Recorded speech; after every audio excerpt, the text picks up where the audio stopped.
بريزيدنت إساس أفوركي أبكل التشح تقولي بنتصور ولا كل كونتات عجامامرا نايتي كوينات نابكال قصو أرسو كانوا كونتات مخان ولا أنت جلس أنا إحنا جن كابتي نايدو بحطه خنوات عند اللينا السويت نير مبجس كوينات كأو خنوات عند اللينا نابكال خنه هوتت عند اللينا إذا كمان تزاريبون يريس لازي مبجس كوينات قداي دوب سلازنا برا بوخ دم كأسل زلوا حقاونة لبيسو تي أواج ناي كوينات كأني كإلا سلازلوا قداي ما قدام منت نسمو خانو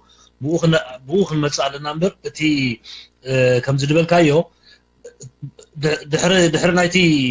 ناي بعد ما قلت قالوا قداي مخانو تقداي جلس كاي لغا كله نردو هنا تقولنا بوخ نود سلازلنا ما يغريتا بتو قداي تجن بلك عقود ومستزمت سرعت دي ولا مسويات ناي إرترا موداتو بوء خون سلازلوي بركب تقينات بوء سلتجمرة بوء دحريت ناي كحسات ناي كال جلمرة خمس خير ولا تمخنيات مبجسي قينات السوق ينو كال مخنيات نيرو انتقونه أو يكون لكن هو تزلنا مبجسينا تي خصاش لازخونه ناي بعد مخنيات بخميت رئيس والقان عقونه تريلي يغني له وما إذا عمو نتصور الحديث أنا سخان تاي نبيل كان أنا سخان نعلو خلا عرستي قل دمتايت معلو ديو ودسيو يا تبغى لغة اوكي جس انا سخان تاي نعلل نحنا تاي نعلل كالارستي مش منقسنا تاي نعلل وين تاي يتوتات نسمع كالارستي جنرال جن اب كونسبت متينا انترينايو حجيت حطها ايثيوبياويان صراحه سلطان دمصص ناي بعد ما غداي انتاي غوبريل كان بحقاو منقد ودا بتودي ودلو غداي كابت حاده نحنا ناشونال انترست حلينا هنا غداي ايثيوبيا انغدو لك خلوكو بردو مالتي انا ابتي انديسيل اتس كلا لخزارب ايكيلني جن حاده ارتراح تغبرو زغبا نغا ناتا هاغراو ربحا جيتاي هاغراو ربحا انكلود بعدم صتا خبابياوي نغداوي دبلوماسياوي بوليتيكاوي نصانتا لوعلاوينتا كبرتا ازيون كلهم ابغمز زويو ኢትዮጵያዊ ሓይሊ ዝምድና ትገብር ሶ በሆሞን ተዳሪኻ ጸገም ይውሉንሱ ግን አነ ከም ክሌም አይገብሩን የምቶም ኢትዮጵያዊ ክገብሩ ዝብሉን እምነት የብለይ ተረዲ ካልኻ ኢትዮጵያዊ ክሌም ክገብሩ ዝብል እምነት የብለይ ክሌም ዝገብር ተኾነ ስርዓት እዚ እዚ ከዓ ንዕድመ መናወሒሉ ዘምጽይ ምክንያቱ ዘይቶ ደዕዮ ገዛሎ ወያነ ዝተወዘፈ ማለሲ كودا خيلجي كيلن سو بزح زاريمنا لينا دناي تግራይ كم هاجر مقان نبلو ግን አይወደውን ወያነ كودو ግን ድሌት አለው ምክንያቱ ሰዓት ተዋጥሮ ሰዓት ታናይ መጨረሻ ማዕራፍ ናይ ተጋሩ ትኸውን ከም ተጋሩን ቁጽሉላ ዝኽእሉ አፍልቦም ነፊሖም ክሳዶም ዶ አቢሎም አንቃሪሮም ከም ሰብ ኣብቲ ከባቢ ተጽዕኖ ፈጠርት ኮይኖም ክኸዱ ዘኽእሎም ታ ትግራይ ባህል ክፈጥሩ አኽእሉሎም ያ ደይተወደት ዕዮ ገዛላቶም ስለዚህ ነዚያ ኹዱ ኹብሊኦም ናይ ባድመ ጉዳይ ምስትፈታዊኦም አጸገም አትዮም እዚ ሩዱ ነገሪ ማለት ነው ካለ ዝመጽ ኃይል ግን አም ናይ ባድመ ጉዳይ ፕሪኮንዲሽኑን ከቀርብ አይከልን ዝኾነ ይኹን ቅድመ ኹነት ይብሉ ምክንያቱ ሓደ በቤት ፍርድ ተወደው ጉዳይ ካላይ ከምቲ ኤርትራ ከም በፖሊሲ ደረጃ ደሐዘቶ አብዮም ከአምኑ ዘለዎም ቶም ኣብ ስልጣን ዝመጹ ኃይልታት ናይ ኢትዮጵያ ማለት ነው ተረዲ ኻምን ክውን ተስፋ ገበር እዚ ናይ ምግባር ዓቅምና ኻኒ كعبك لالو تصعنو فطرت كنكون كنكل علنا تحيل كموص عمالات تخواري تصعنو فطار تخون نتخايكا زخل بكل ملكعو عقمك تونن كتكل علك ازن تدا ጨቢጣቶላ ኤርትራ እዚ ሕጂ ደሰክፋካ ዘሎሲ ቅድሚ ስልጣን ምንጾም ዝውዳእ ጉዳዩ ማለት ነው ቅድሚ ኣብ ስልጣን ምንጾም ዝውዳእ ጉዳዩ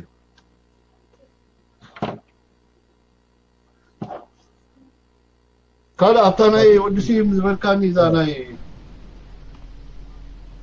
كدق ملكا زاناي الشيخ السوداناوي أرستناس لديكونا أنا السودان معقد إذا الشيخ تمالي بزعبازي أبخريا قلت تفترت أقم نابكال ربحا بردو مالتي إذي الجي نزي قبو حبريتا أكيبنا مالتي قال سبات مسقبري شبراين كتحازود فتنو اللو ገለገለ ሰባት ኪኖቲ ሰብአይ ተዛረበት ቤት ትምርቲ ካፕታ ጸገም ናይታ ኤሌመንተሪ ስኩል አውጪኦም ካልእ ስእሊ ኽቦ ዘሊ ሰባት አለው ስለምንታይም ኮሙ ድገብሩተይና ገለገለ ሰባት ዘይደኸሙሉ ሓፍሱ ዝደሊ ሰባት አለው ዘይራሃጽ ካሉ ምህርቲ محفاس اليوم كاتهم 45 عامت ملو زدوي ودبلكم يوم اليوم نشي ترخيبه ام بدبيلهم بناتاتهم صعرن قالسن دمص امسيلهم لهزب ختاللو وفتنلو زيت حدي ካልኦት ኣብ ከባቢና ዘለው ብጥሩፍነት ድፍለጡ ሓይልታት ከዓ ኣብዚ ጉዳይ ናይ ምቅልቃል ባህርያት ትረአ ኣሎ ሓደ ካብኡ እዚ ዶክተር ኣብ ካርቱም ዝርከብ እዩ እሱ ስለምንታይ ይኾኑ መግለፂ ውፅዩ ኣብ ገለገለ ድፍኖ ቪድዮታት ኣሎ ብውልቀ ሰባት ክሳብ ክንደይ ቁን ዓድዮም ኣይኮኑን ብግቡእ ከነንብብ ኣለና ድሕረ ባይታ ናቱ ክንሪኦ ኣለና ካልኣይ ብሳልሳይ ደረጃ ክንዝንጎዖ ደይ ግባአና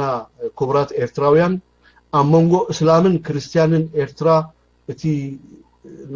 ንዘበናት ዝነበረ ፍቅርን ምትሕልላይን ዘይወሓጠሎም ናይ ዝክልተ ህዝቢ እዚ ሻቆት ፀባ ደስዮም ወይ ባህ ዘብሎም ሓይልታት በዛ ነቃዕ እዚኣ ሃይማኖታዊ መልክዕ ክትሕዝዎ ዝደልዩ ባእታታት ኣለው ክንዝንገዐሎም እዚ ሕጂ እቲ ዝዓበየ ንቕሓትናትና ኣብኡ ኸነተኩር ክንክእል ኣለና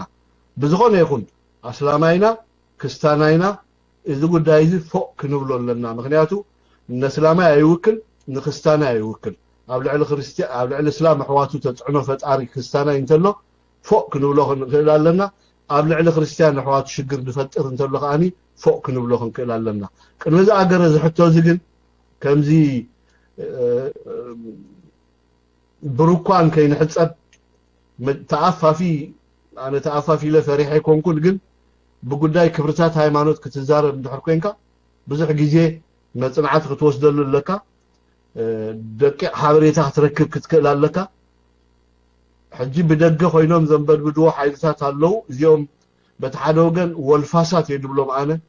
ዘይናቶም ምህርቲ ክሓፍሱ ከምኡ ዝዳናደኑ ገለ ባዕሎም ዝጅግኑ ብዘይተገብረ ክጅግኑ ዝደልዩለው እዚአን ብግቡእ ርኢና ኔክስት ዊክ መዘሎ ኔክስት ዊክ ክንደይ ደኾን ዘሎ ኔክስት ዊክ ፍሉይ ፕሮግራም ሒዝና ፕሮሚስ ከኣትወልኩም ክእለ ሰንበት ኣነ ብዓቕመይ ካልኦት እውን ኣለዉ ብዚ መምሃራን በሳላት ኤርትራውያን ዘለና ሓበሬታት ተኣኻኺብና ካብ ውሽጥን ካብ ደገን ኣነ ብወገነይ ግን እንታይ ትብል ተይልኩምኒ ኣብዛ ዘላታ መድረኽ ኮይነ ክሪኣ ከለኹ ካብ ውሽጣውን ደጋውን ውሽጣዊ ክብል ከለኹ ካብ ደቂ ሃገር ደጋዊ ክብል ከለኹ ከዓኒ ካብ ባዕዳውያን ነዛ ንእሽተይ ግን ኣዝያ ኤሌመንተሪ ዝኾነት ጉዳይ ነናይ ባዕላቶም ፖለቲካዊ ኣጀንዳ ሂቦም ንረሕብሖም ክቃለሱላ ዝጓዩ ደለው ይመስለኒ ክሳብ ዘለና ሓበሬታ ማለት እዩ ቅድሚ ዝኣገረ ኣብኡ ቅድሚ ምምላስና ግን ንሰንበት የራኽበና የሓይሽ ዶ ኣብ ፌስቡክ ዘለኹም ዋላ ዘለኹም ኮመንት ተገበርና ሓይሽ ቴንክ ዩ ነዚኦም ኢዶም ኣልዒሎም ዘለውን ክልተ ሕቶን ኣለዋ ከመይ ኣለካ ዲ ግዜ ኮርስ ኣለዎ Okay, thank you. ሳዋ ወዲካ ስለ ጽናኻ ንዓኻ ክበካ ሞ ቅድም ናይ ገዛና ሕቶ ጎድ ሳዋ ማይክ ንዓኻ ሳዋ ማይክ ንዓኻ ቀይሕ ይብልካ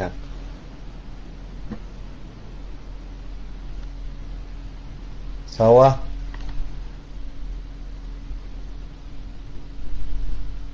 سوا لك تخون كا كيح يبلكان مايك نعخا سبعان تلقى زين اقتل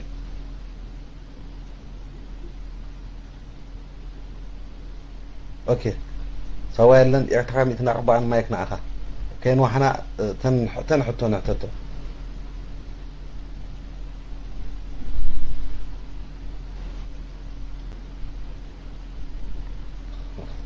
كلنا اللي مثلا سترب سامي خامس لاني ما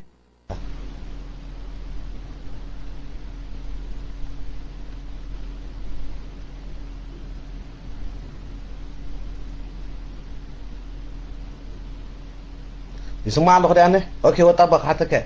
ساتهم سقعد مزو صبو شعبية وطابا عامت ملو تخطاتي لك بقول أجيب كانيخا نسخة حزب منجستين إرترا كابت زحلفو قالتي ما إذا زحلف الشمون يس واحد زاخو داو خلوه شو عم ساعة سكات حتى مثلا أو خلاص حزب المنجستين إرترا أبز ما خات زرعة تنعخا كم زعجبك عينايو ناي وياني وتكتك أبي أجيبك أبينا يكون تحت مسبت صحيح أجيبك سترى قتل ما يكون أخذ أبو حوي ناي شعبي حتى وين لا وصل له بيت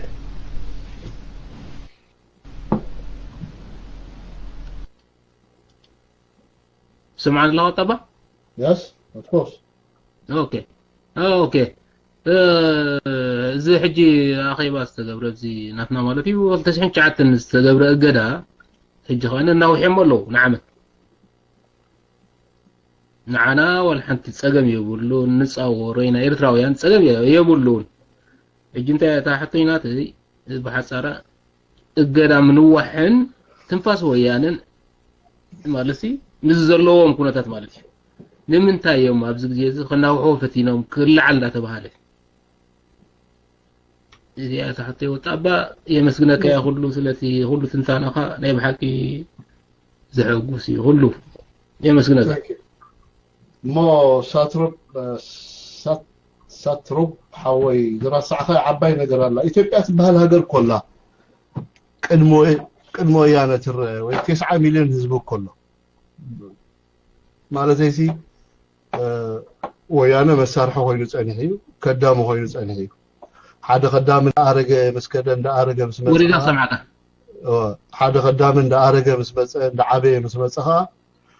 ولا العدناتن مالوتي تلبجع زحلولكا غواسخا دارجه مسمص كوكالو غواسخا تنادن ايغدن نمر ነገር እኮ ቱ ፖለቲካውን ቆሚ ማለቲ ካልኩሌት ተገርካው ሓደ እኮ ምክንያቱ ወያነ خدام ስለሆነ ናይ ባዕሉ ፖለቲካው ነፃነት ወኒኑ ዝንቀሳቀስ መንግስትን ኃይልን ነይሩ ተተኸውን ይጥማ የሀብትም ይድከብ ዘይገድስ ነፃነት አለው ክብርታት አለው ሶ ኣብታ ሀገራው አጀንዳውን ጣልቃ ዘአብታ ኃይልን አይደገ የለን ማለት ነው ወላ ሓንቲ ገብሮ ዝኸሉ ነገር የብሎም እንታይ ገይሮ ማደም ኤርትራ አጥሜሙና ግን አይሞትናል ወይ አድከሙና ግን አይተበተናን መሳርዕና ፋሕ ከብሎ ፈቲኖም አይካሉን ሓድነትና خبرታቱን ፈቲኖም ሽግር ነይሩ ማዓት ወላ ሓንቲ ባን እኮ ሲኢልና ኢና ሓንቲ ባንስ ብኹፖም ከም ኸውን ገይሮም እዮም ሐቂ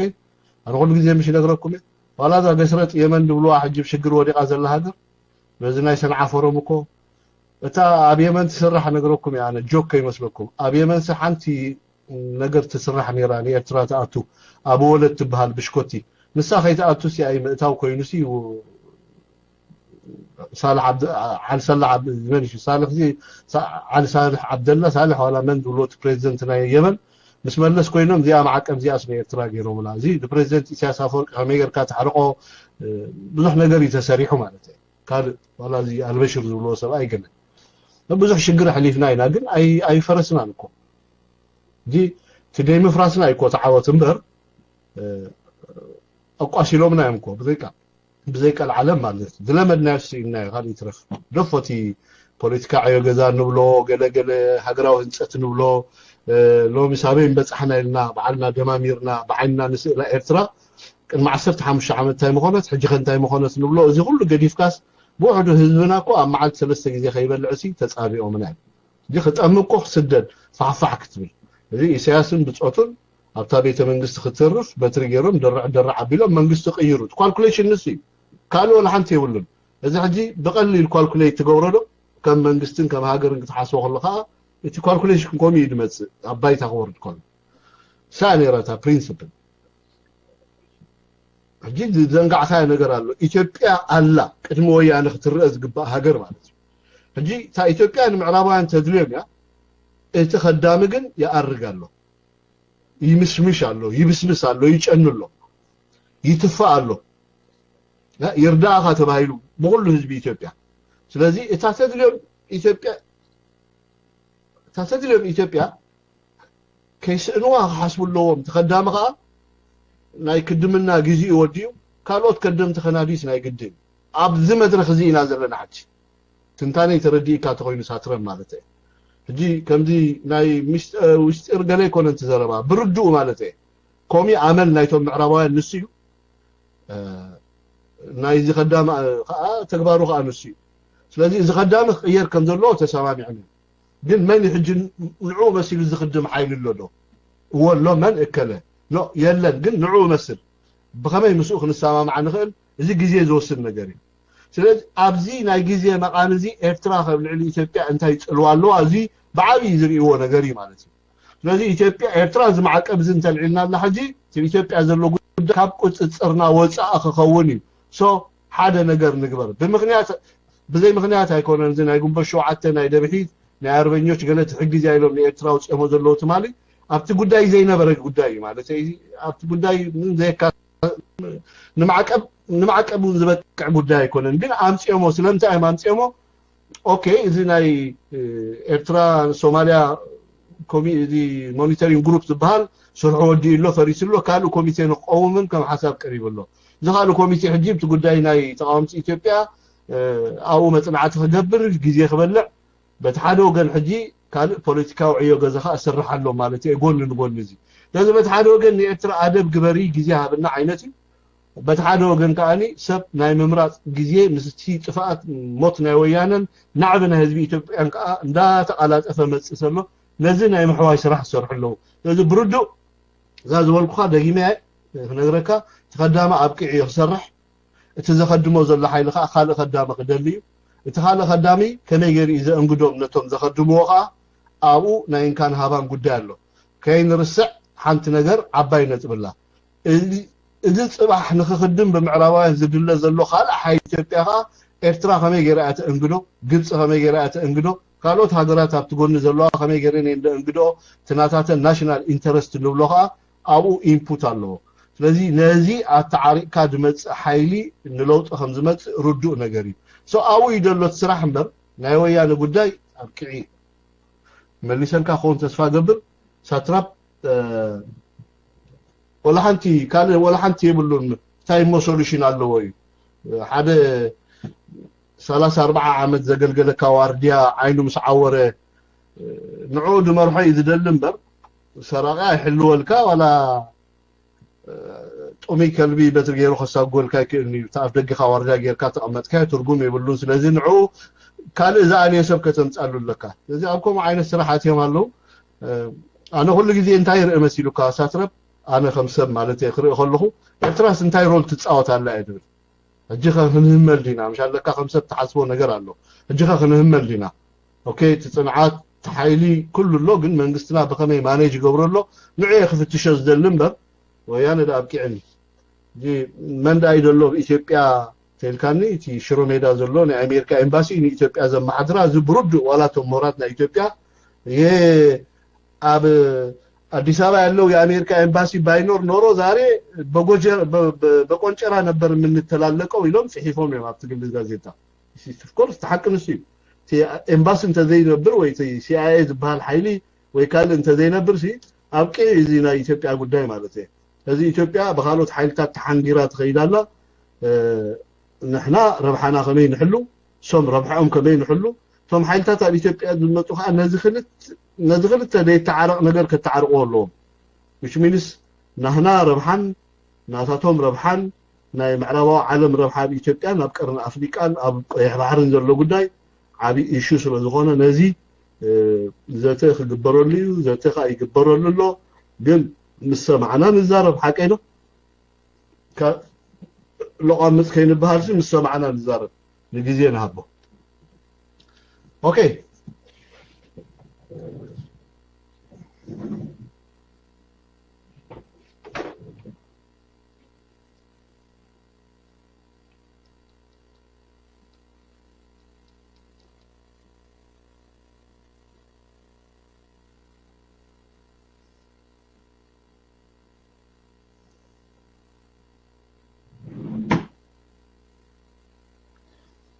الله قد حجي يا اوكي سلام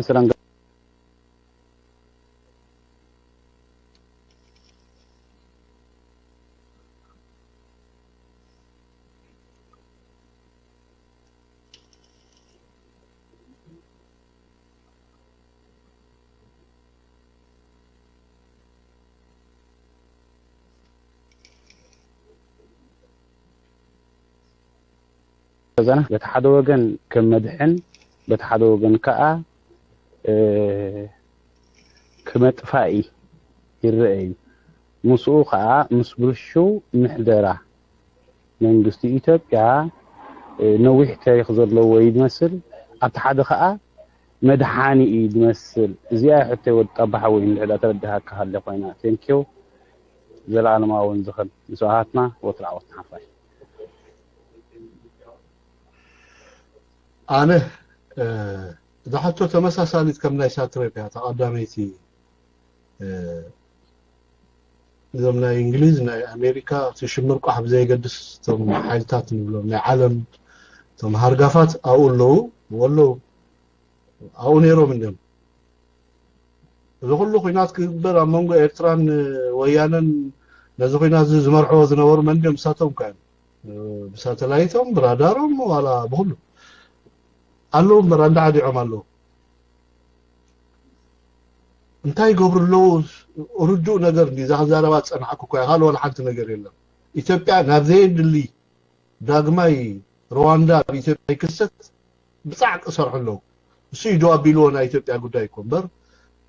ويانا لا تعاقب له دو كبلو ስለዚህ ብርዱ ንሱ ታንተው ይድመለስኮም ድጋሙ ትርጉም ይብሉ አነ ግን ዝገርመን ነገር ሓደ እዋን ወያነስ ትንፋስ ክሰኩዕ ሞ ግዜ ክዕድግ ደሊ ኢዶ ገለ ትብሎ ነገር አለ አነ አቦይ ተወሊዱስ ንዓይ ከወልደን ሰብ ምስሞተስ እንደገና ትሲኢሉ ሳይ ነገረን ዋላ ቤት ትምህርት ምስከድኩን ናይ ባዮሎጂ ናይ ሳይንስ መምህረይ ሰብ ሞይቱ ኤክስፓየር ጌም ይተወዲ አቀይ ካላ መጽሐፍ ቅዱስን አብ ቁርአንን የሙታን ትንሳኤ ነው ናይ ሙታን ትንሳኤ ድባል ማህሪና አብተኻላ ዓለም ወያነ ዝባል እንተ ዘይመጽና ኣብቲ ከባቢና ማለት እዩ አብካላ ዓለም ምጽአት ዓለም ምስመጸ ህዝብ ዓለምን ምስጠፈት አብተኻላ ዓለም ወያነ ዝባል ዝመጽ እንተ ኮይኑ ሽዑ ክንሪና እጅግን ወያነ ሞይቲ ዘይቀል ዓለም ሞይቲ ወያነ ኻ ስጋ ዝለበሰ ቀማና እዩ ማለት እዩ ሞይቲ ወያነ بكل ملكيتاته ويانا تاصغمو كኤርትራ አቱም ሰባት ካል ጸገም የብሉን አነ ነግረኩ ነው ኢትዮጵያውያን ጸገም ድባሃል የብሉን ወያነ ጸገሙ ኤርትራ ኢትዮጵያውያን ከማን ዕድለኛታትዮም ኤርትራ ትባሃል ሀገር ህዝባው ግንባር ዝባሃል መንግስቲ ነዚ ዕላማ ሁቡ አጀንዳ ናይ ስርዓት ወያነ ስለዘፍሸሎም በር ኢትዮጵያውያን ኮይኮኑ ናፍሽሎሞ ቦኹም ኩሕሉ ይክሉን ኢትዮጵያውያን ሕጂ ነወያን አላሽ ዘበሉ ኤርትራውያን እዮም ቶም ጀጋን ኤርትራውያን نويانه نتعلميو نتي حبو اجندو انخي تكبر قلقل عفوز دفو ايرترايان بر ايثيوبيان يكون ايثيوبيان امسو خوينو ماطاقيعم اندم تمالت مال كلهم ነገር ወደ ባድመ እንዳወሉ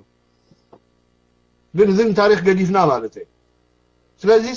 ዝሞተ ዝትስ እንድሕር ኮይኑ ወያነ ክትስ ወያነ ግን ሞይቲ አብቅዒ ወያነ ንኤርትራ ስዕራ እንድሕር ዘይክኢሉ ሞይቱ ማለት ነው نسيت ويانا إيرترا خسعرا خلال لوت نفاس كزر إذا مالت زهزباو جنبار زبها المنجستي كابس مرا خلا على اللو إساس زبها الفوبيا خطفا اللو ناي ويانا منجستي كابس مرا كمت خلال لو شعي ويانا كم ويانا دعيل مالته كم زي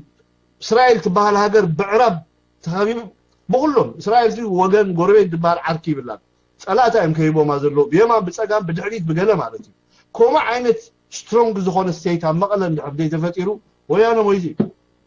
ስለዚህ ታ ፕሪንሲፕል ናይ ወያነ ፈቲኹም ጸልዩኹም ድላይኩም ፖለቲካው ትንታና ሃቦ ድላይኩም ትርጉም ሃቦ ድላይኩም ናይ ዲሞክራሲ ናይ ፍትሕዶ ቋም የብልና እንዶ ድላይኩም ክትዛረቡ ትኽእሉኹም ተቀንዲ ሽግር ግን ወያነ ዝባል ስርዓት እዩ ወያነ እንድሕርታ አሊ ካል ዘቤታው ጉዳይ ማለት እዩ ስለዚህ ወያነ ጸገሙ ንሳ ኤርትራ ሻዕቢያ ዝብል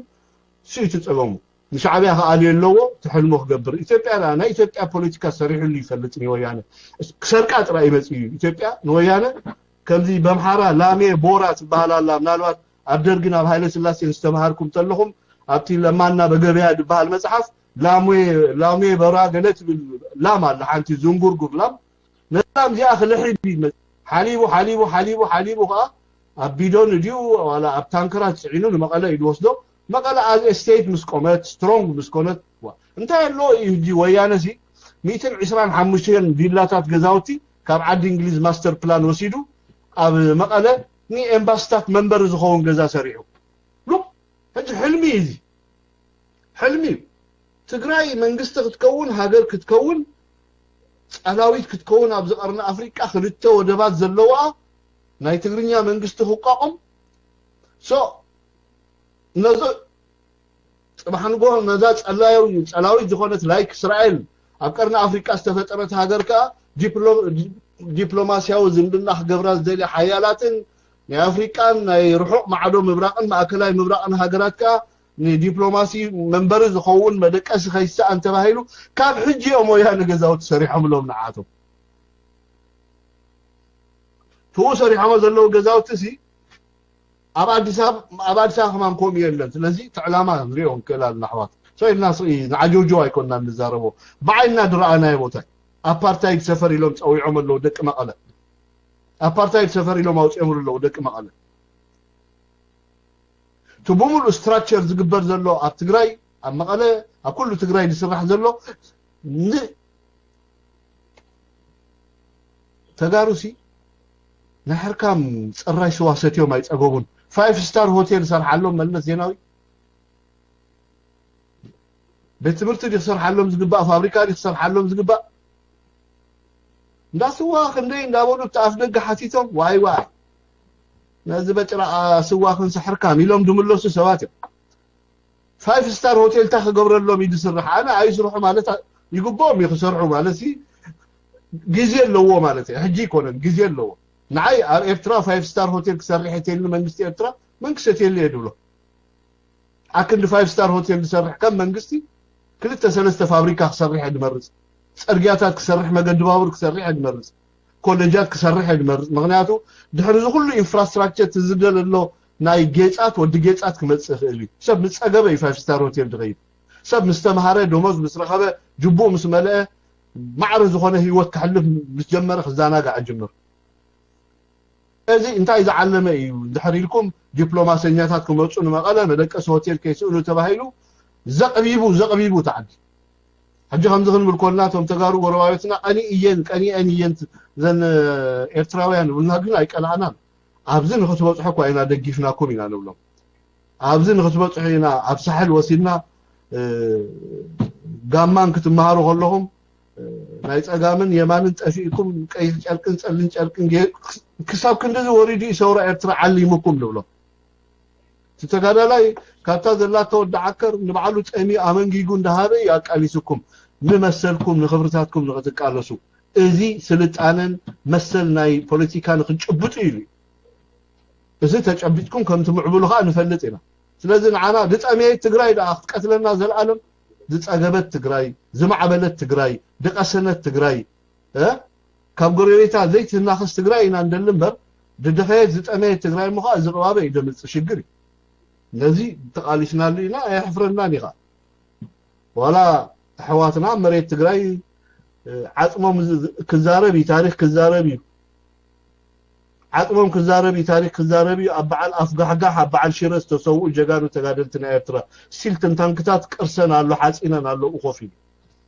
من تخفله مسواعتنتي انتي ديمقراسين مسلن حزب تግራይ تخفله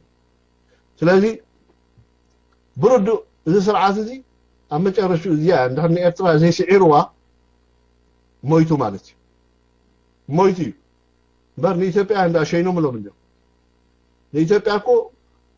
የአማራ ክልል የኦሮሚያ ክልል ይሎም ስቴት ጌሮም ናይ ባዕሉ ፖሊስ ናይ ባዕሉ ምሕዳር ናይ ባዕሉ በጀት ናይ ባዕሉ ጸጥታ ናይ ባዕሉ ንሱ ዝኻለ አብያተ ማእሰርትን ምሕዳራትን ኮ ጌሮም ሊዮም ትክልላት አዝ ስቴት አቆይሞሞ ኮ ተተርፍ ደላ በአንቀጽ 39 መሰረት ተገንጥለና ልካ ፋሕፋሕ ምባል ጥራይ ያ ሰሪሕዋ ይኸይድ ተሰባይ ግን ዕድመን ጥዕናን ኤርትራውያን ታ ኢትዮጵያ ኳሳብ ሕጂ ትልኽ ትብላላ ማይክ ናኹም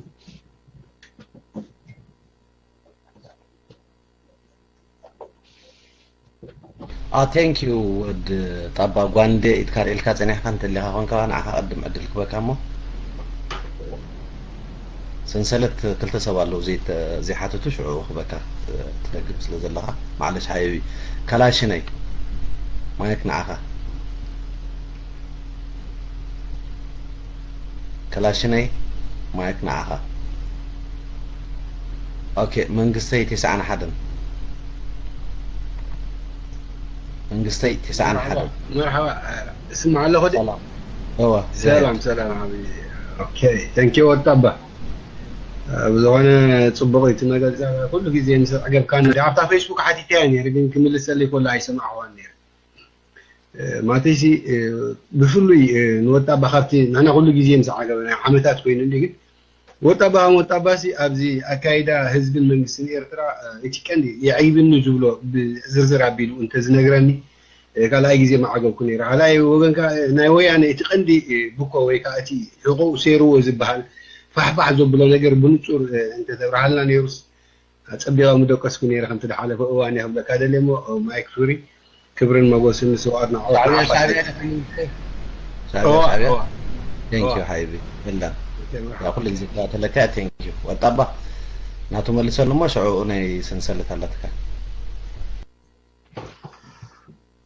اندحر حزب ኤርትራ دي غبكا ኮይኑ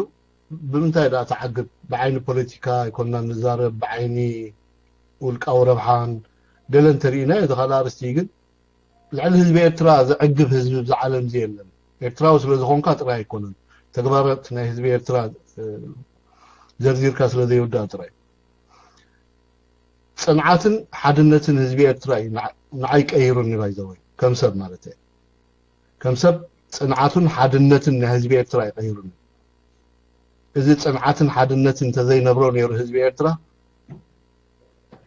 ኣነ ላንጋ ኮይነ መኸድኩ ነይረ እቲ ዝኸድኮ ማለት እዩ ስለዚ ታይ ይቀይሩካ ንዝበልካኒ ምናልባት ኮርስ ገለ ሰባት ታይ ይብሉካ መንግስቲ ኤርትራ እዚ ከምዚ ይገብር ብዝኾነ መንግስቲ ኤርትራ ንባዕሉ ከም ትኩል ኩሉ ግዜ ንዛረቡ ሰባት ድብሉ ህዝባዊ ግንባር ማለት ናይ ህዝቢ ኤርትራ ፍልስፍና እዩ ህዝባዊ ግንባር ህዝቢ ኤርትራ ዝፈጠሮ ውድብ እዩ እምበር ንኽድምና ድመፀ ወይ ተዓሲቡ ድመፀ ሓይሊ ይኮነን ህዝቢ ኤርትራ ድወለዶ ህዝቢ ኤርትራ ዝፈጠሮ ውድብ እዩ ስለዚ እዚ ውድብ እዚ ወይ እዚ ማሕበር እዚ እዚ ሰልፍ እዚ እዚ ግንባር እዚ እዚ መንግስቲ እዚ ናይ ህዝቢ ኤርትራ ናይ ካልእ ክኾን ኣይክእልን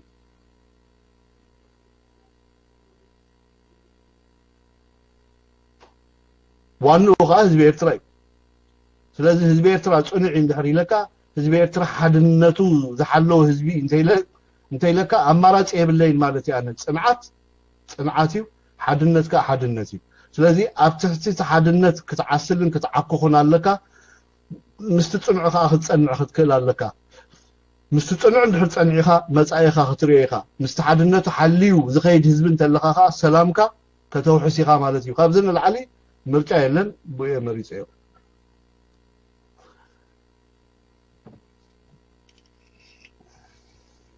ثانك يو وطابا ثانك يو سنسلت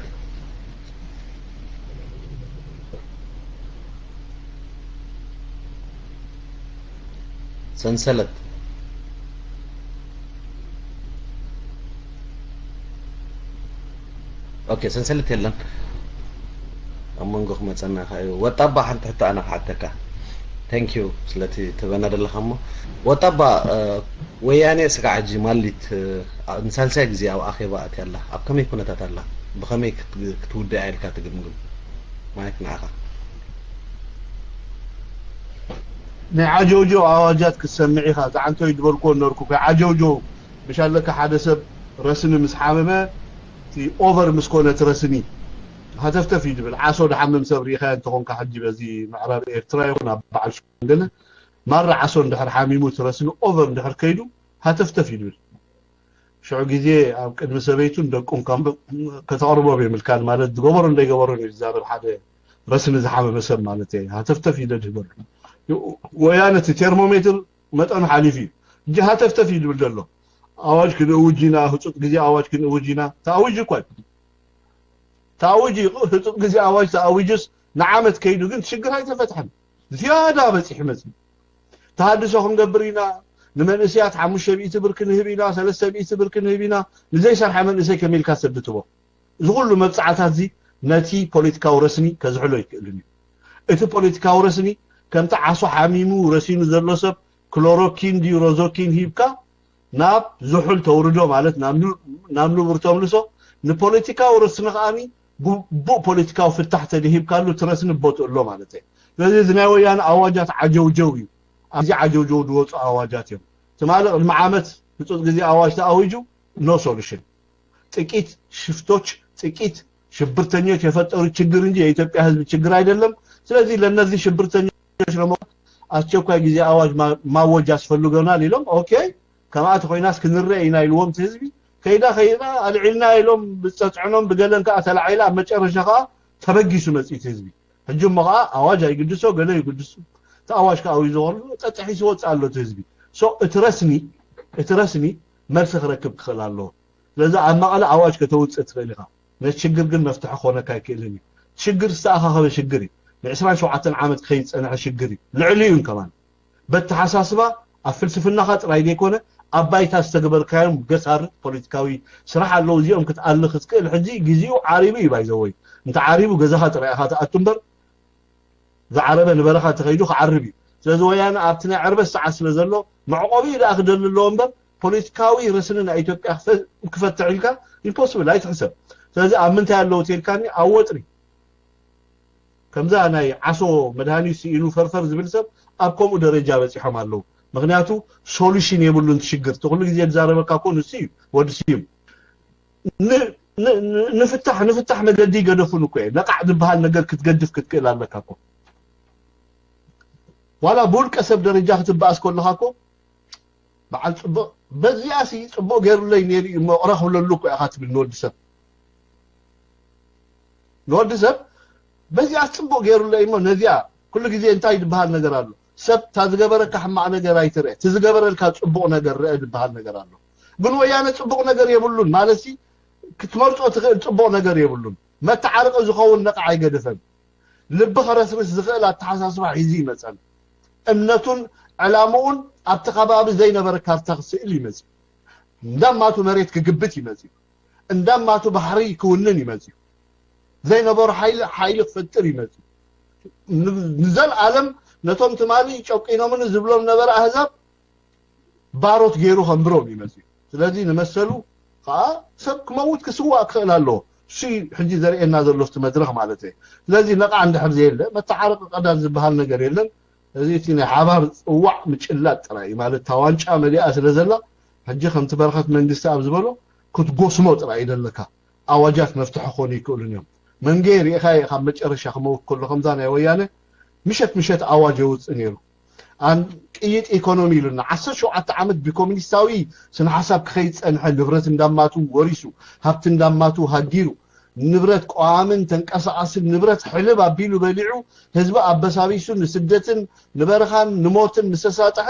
ቅይጥ ኢኮኖሚ ይልበዚው ኢኮኖሚ ማን ሰሚዕዎ ንጽባሐይቱ እስራት ናይ ፖለቲካ ፈቲሐ ኢሉ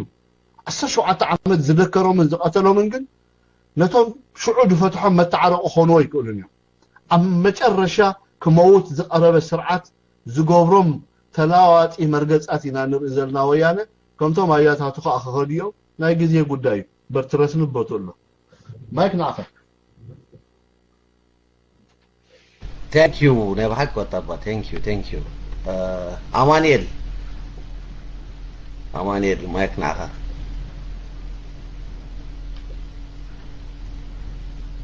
أمانيل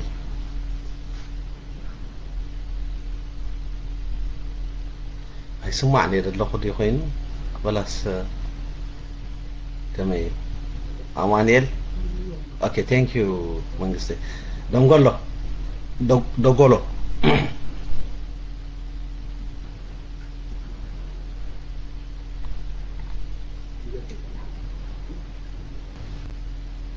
دوغولو اوكي سمع يا وين سمع له سمع له قاطر يا سترب دغ مكاس لزدلو يا حبيبي دغما كاس لزلخ غيد دغول هاي ودي كلغا كقصر ولا هورد يا غيد قصر اوكي مجمرتا نوت ابا 5 غنا نايبا حق غلاص ممهري اجو خادو بللنا ግን እዚ ሁሉ ፖለቲካው ብስለት ሰ ካድር ዘማሄርካ ዲኻ ወላ በትምህርት ኢኻ ከምዚ ኮንካ ባብለለይ اوكي ثانك يو دغولو امانيل مصيخ الله امانيل مصيخ الله ودسيم تسمع الله خداجي go ahead اوكي السلام عليكم everybody متى حطي سني اذا አዲስ ፖሊሲ ተባላ ዘራርባ ነራ ሙህለተ ወርሒ እዛ አዲስ ፖሊሲስ ኩጎግሩዋ ሁሉ ክኖሶም ግን እቲ ፖለቲካው ሕራዮም እንደቆልቲዋ መኸውን ከመይ ኮይኑ ስማዓካ እዚ ከም ዝድባልስኒ CIA ወላቲ ናይ እንግሊዝ ወላ ናይ ገረበለ አብቻ ቆፍ ኢሎም እንደሎም ብናታቶም ተጽዕኖ ደኾን ጠጠው ኢሎም መስለካ ወላስ አንፎቶም ጠፊዎም ይወያኔ በኸመይ ትርዳ ማይክ ፍሪ ቴንክ ዩ እንታይ ይመስልኩ ሐጂ አማን ንጎረባብቶም ብዝምልከት ዝኾነ ይኹን ፖሊስ ከተሉ ይሉንም ሐጂ ከመሓይሾ ይከሉንም ከላሳልሶ ይከሉንም ቀይሮ ይከሉንም አንተወይ ታይለ ነር ገረ መገደይ ተንኪፌ ኢትዮጵያስ አብታቲ ጽኑዕ ሓልዋሲ አይደለ ኢትዮጵያ እዚ ብሩዱ ማለት ሐጂ እንድህር ኮሞላ እንድህር ኮይና بممرح CIA يغدلو حاله تعالتو اذا نغركوها مس اترا ولا ناي وق بوليسي دعم انا حجكو ناي وق بوليسي كمر صدت بلني با تايتا زوت ابان هوكت غلغيت بلني بخمو سمعيت ايتحزن مالتي بخمو سمعيت ايترايني ويانا وق انت زوجي ادول انا زس حلفنت هيسمعني سبك موت قالت بالتخون زي بحلنا تريو نجر مالتي ግን በቲ ፖለቲካው ጣማምታት ተኸባቢ ኖያነ ሱሳይድ ያ ኩናት ሙላ ኖያነ ታኩናት ሙላ ሱሳይድ ያ ነፍሰ ቅትለት ያ ማለት እዩ ብኾም ይኻ ሐጂ ተዝኸውን ድብለካ ደልኹ ምክንያቱ ኩናት እንድሕር ወሊዑ ወያነ ምስ ኤርትራ ዋላ ቢጌጋን ተወሊዑስ ናይ መጨረሻ ሱሳይድ ሰዓት መጽሕሎ ማለት እዩ አንተ ወይ ተመለከዕታት ስለ ተዛረብኩ ይኸደግሞ ዘይደለኹ جيتا بوليس دبلوا بتحساسبا دارغا نحنا كلنا حجي وق خغبري لنا نحسن نيرنا بزحات سبات كومو زحسبوا نيرهم ولا بزحات كمان زوم تقاوم ديلنا زطمقنا بعلنا دويا نويان دفاو كوما امس اترا مغنياتو قالنا قعنت ترخبه سومو زحلمو حلم مثل زلوم معره نايتو يعني حلم مالتي تي ني حبار حلمتات يدلوم كلتيهم ግን እቲ ወድዓው ኩነታት አባይታ ዘሎ ንዑድ ፈቅድ አይኮነን ስርዓት ወያ ኣብ ልዕሊ ኤርትራ አወንታዊ ካብቲ ባይዘወይ ተኮይናትኮ አይተላዓለኑን ሲባይቶ ናይ ኢትዮጵያ ዝበሃል ናይ ወያነ ፓርላማ እቲ ልዕሊ ኤርትራ ዘአወጆ ኩናት አይልዓሎን በአዋጅ እንዲ አውጆ በአዋጅ ካ አይተላዓለን አቦቱ እሎ ማለት እዩ ስለዚ ጣዓሞ ጥራይ ዘይቀጸሉ ስለዚህ ጣዓሞ ጥራይ ዘይቀጸሉ እንተዚ ጣዓሞ ነይሩ እቲ ኩናት ቀጻሊ ስጋዕ ሽቱ ድወቃ መኸደ ነይሩ ማለት አይተላዓለንቲ አዋጅ ማለት እዩ ስለዚህ ታ ፖሊሲ ቀይርና ትብል ካብ መነዋራ ሓሊፋ ካልኦት ከውን ኣይትኽእልን ያ ታዘረባ ማለት እዩ ታ ፖሊሲ ቀይርና ገለገለ ትብል ካብ መነዋራ ኮይና ካብ መነዋራ ለዓለ ካል ኣይትሓልፍን ያኒ ፒአር ነገለ ንፕሮፓጋንዳ ካልታዲ ትጥቀመሉ ነገር ይምበር ወያነ كجبر أبزيك للو درجة بسحن كله ناي بوليسي مكيارات يكبر أيكبر بزي قدس أب إرتران كم تصدق اللوتي يلن ويان هجي تا بوليسي زبالك أنا بخل جي جم جماعة بخل التشين خريئة حدا بعون تاو ملكو عريئة عرق حتى الدوي خوون تيلنا كم تبريزنت إسياس أفورك إزبالو أبزع على نزي مسويان سوف فطور كوينس مسويان عرق زخل فطور يلن كم سب مالته كم زي سب نتنفس بأكل نخيب نحنا زوم سبات فمرحتون سبيم مش ويانا عرق صحلون ودفقدلو سبي يلن unless كاب سماي دمص بفطار التلاخ ملائخ تدي كوينو مالتي ملائخات كغبرو خلقون زي قدسات ملائخات كغبرو خو ود سب كن كغبرو يكلي مش ويانا تعرق ايخلني كله نغير تزاريبك سمعتك خون تسفى دبر تملك عنسي مالته ስለዚህ تعاونታዊ الرأي نبلع عرق ምስ ኤርትራ محتاج حاتيቱ کوي ምናልባት ኦፊሴል አይኮነን ሆውን ብዙሕ ግዜ ንሰምዒና እኮ عرقي ካብ ገለ ዜናታት ማዓከም ብጭቕ ድብል ንሰምዒና ዋላ ኣብ ገለ ሓተታታት እውን ንሰምዒና ካብ ፕሬዝደንት ኢሳያስ አፈወርቁን ዝብለና ነገር ገለ ሓደ ነገራት አሉ ግን ንኾሙ ብቕዓ ስለዘየለ እዚ تعاونታዊ ንብሎ ኣብቲ ፖሊሲ ዝመር ጉዳይ ረሳዕ እዚ በዚ ግምገማ ዝረአዮ እቲ አሉታው ንብሎኻ ተኾይናትካ ኣቦቶ ኣሎ ስለዚህ ምግባሪ ተሳኢኑ ማለት ፈንጠርጠር መባል ምሻለካ እሱ ተሳኢኑ በር ተኾይናት ኣቦቶ ኣሎ ግን መን ሒዘ ዋጋ ተመዋጥር ዝኣቶ ስርዓት ማለት ሓደ ተመንሰይ ትግራይ ምናልባት ኣዚ ብናይ እዚ ፒአር ገለ እንዳዓብለኹና ወያነ በር ሎሚ ኤርትራን ስደተኛታት ኣለው እንድሕር ኮይኖም ትዝወዝሕ ትግራዋይ ይስደድ ዘሎ ብዝዓለም እዚ حجيتا لتشنسا مقبليت من البات من ايرترا ስለዝኾነት ቦይ ይኸይዳሎም በር ትግራይ መንእሰይ ዝበሃል ኣብ ትግራይ መንእሰይ የለም ዋላ ብወታደራዊ አይሚን ብቁጠባዊ ዓይንን ተሪኻ ኣብ ትግራይ መንእሰይ ትግራይ ምስ ኤርትራ ኣትያቶ ዘላ ወጥሪ ኣብቲ ሃገር ትግራይ ዝበሃል ሃገር ክንቀሳቀሶ ዝኽእል ቁጠባዊ ዓቕሚ ስለደይብሉ መንእሰይ እንተኽኢሉ ንወፃኢ እንተዘይክኢሉኻ نعدم حارو إن أوروم بالسدات كومو هايتي بهريات نايتي حزب مالته ስለዚህ أنا خسام زفلتو تقراوي ولا إذا قدامي كالاي سالساي وراك كجبر كلكو أمحارون أورومون جنبار يمتو تجارو قلنا ما آخر هذا من إثيوبيا زهاد منيرهم بروئي مالته أجي أتي عرق إنه بلو ترجم ده بالليو مسكم ذي نجار تجبر عنتي نجارك أتي وتدراو سبوم تدبهالك تحيزو زل حيل منيو أبحثوا من الكتات يسو كل عقمتات نايت مكلخالنا إثيوبيا أبتي نايت سراوي دايفرسيتي تاريخها ولا أبتي موصع سراوي نبعلو سوانا حمشن كميتي أنت أرومي برس عاتق زلو مالتي نالباتهم عززتي كوريلا جنرالات سبتقرنا ويانا وكاخون نبر أقار سراوي تقبر زخيل مش إرترا تولعيس أبتقبار كيدو إرترا كم زي معاكورا قلت أبيلو أسمرا أتو أبيلو تبانديرا إرترا وريدو ناتهم زي تخللهم سراويتي مرتم مرحتي كونن ስለዚህ ይገብር ዲኸት ሰራዊት ማለት ሰራዊት ጊዜ ጽበሎ ታይሚንግ ጊዜ ጽበሎ ሓደ ነገር ክፍጠርሞ ብረቱ እንታይ ከም ዝገብራ ክንሪና ኣይኮነን ግን ኣዲዩን ኣቡን ሕዋቱን እንዳተሓረዱን እንዳተቀተሉን ኣጋዚ ብዝበሃል ጦር ብጽኢት እንዳተቀለቡን ምስ ኤርትራው ኩናት ምስ ወልዐስ ካላሽን ሒዞም ክግደሙ እዮም ኣብ ግንባራትና ኤርትራ ዘይመስል ነገር እዩ ምስ ባህርያትና ኢትዮጵያውያን مست تعساسبا ኢትዮጵያውያን ኣብ ልዕሊ ተጋሩ ዘለዎ ማራያ ብዝኹሉ ለውጥ ዘለዎ ነገር ኣይኮነን ማለት እዩ ስለዚ ኤማ ናበኻ Thank you ወጣባ ምስ ስትሮፕ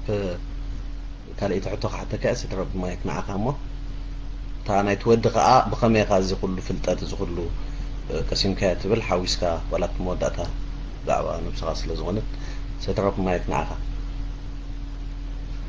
ما إذا حتى أنا عايز تملكتني نقول حزب إيرترا تملكتك كما يجري حزب إيرترا نقيحو كما يجري حزب إيرترا ودها جرو بجبر في حد نتعاقبه أنا أكل حزب إيرترا سلزقهم حزب ملكت بداية سلزق خابت حزب العليق ولا حتى تجبر كون نجار يلا تدفلت أن الله يدعل المساحاتكم قال مزميزة دفلت نجار كويل Thank you. Okay, كاب فيسبوك حتى كأسرع دمت سدرب. تسفاز غوغوب دغوغوب وطبا وياني مسودغه حزب تግራይ ንሰሜን ገጽ እዩ ዝሃድም ኢልካ ስለዚ ምስ ዝሓለፈ ናይ ሲቪል ሰባት ዘመትዎን ኣብ ልዕልና ብዝፈጸምዎን ሲ ከም ህዝቢ ኤርትራ ክንቅበሎ ይከኣል ድዩ ከመይ ይመስለካ ኣትብል ምክንያቱ ናይ ሰላማዊ ህዝቢ ስለምንታይ ኮ ስለምንታይ ኮም ኢለ ህዝቢ ኤርትራ ወረጃ ህዝቢ ስለዝኾነ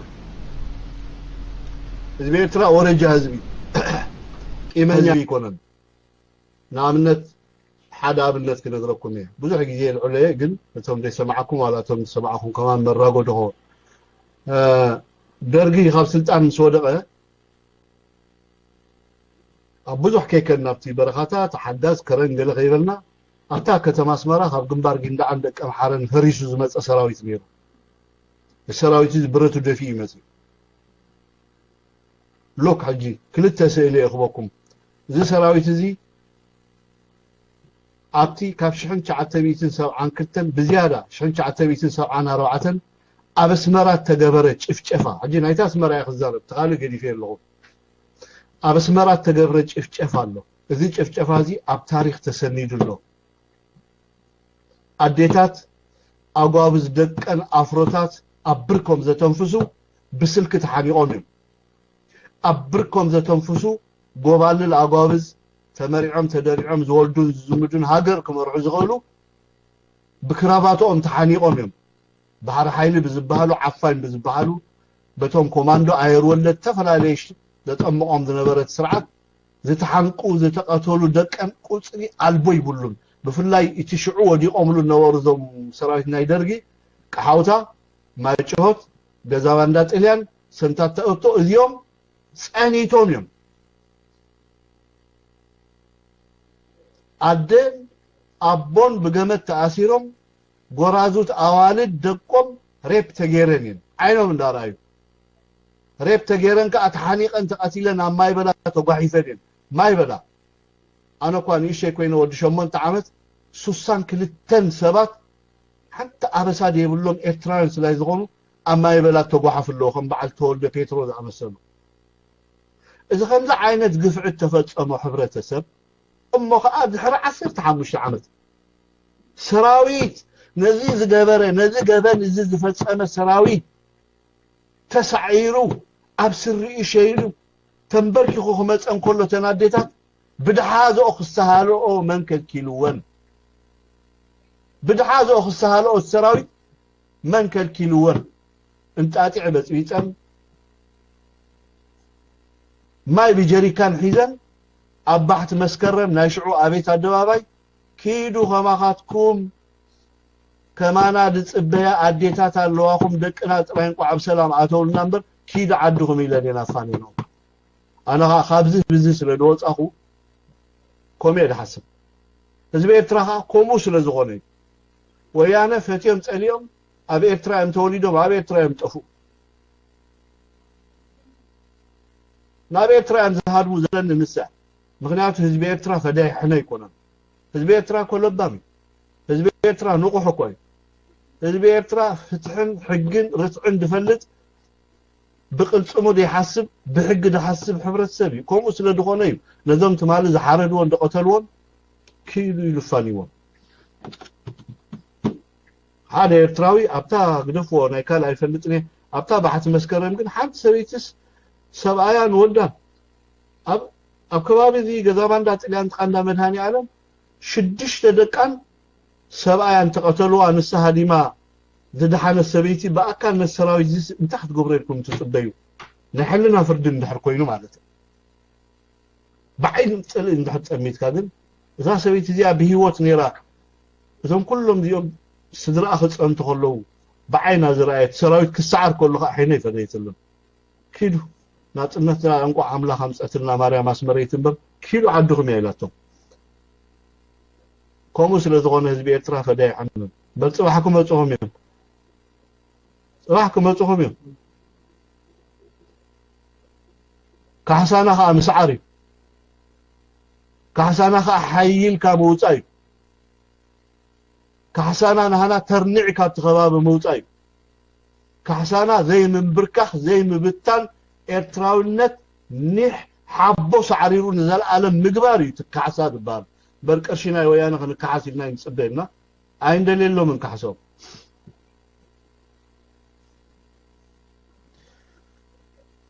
ሰጎ እናባኸ thank you وطابا اوكي زين اقول لك حتى اخحك انا يدوم زلعلو يلونا فيسبوكون دماص يلن وطابا لما مغرساب زوان زي بستفعل البوليتيكانيات ولا تنتقام تقنا ولا قال ماس ميديا لغلغه شو ما حفحف يبلالو اجي قال تنتاي يبلو منالبات دوني قداي مستر كم صو سلازدليو ويانه زفطرت قاليم كاني مستي ابصطتا مصنحو مالتي قاليم كا ناي بلبي تسمعوا حسيبو اب غن حزب دو كبل زدلي يمثل بلو ما باخاو كان كمي خات ገልጾ ማይክና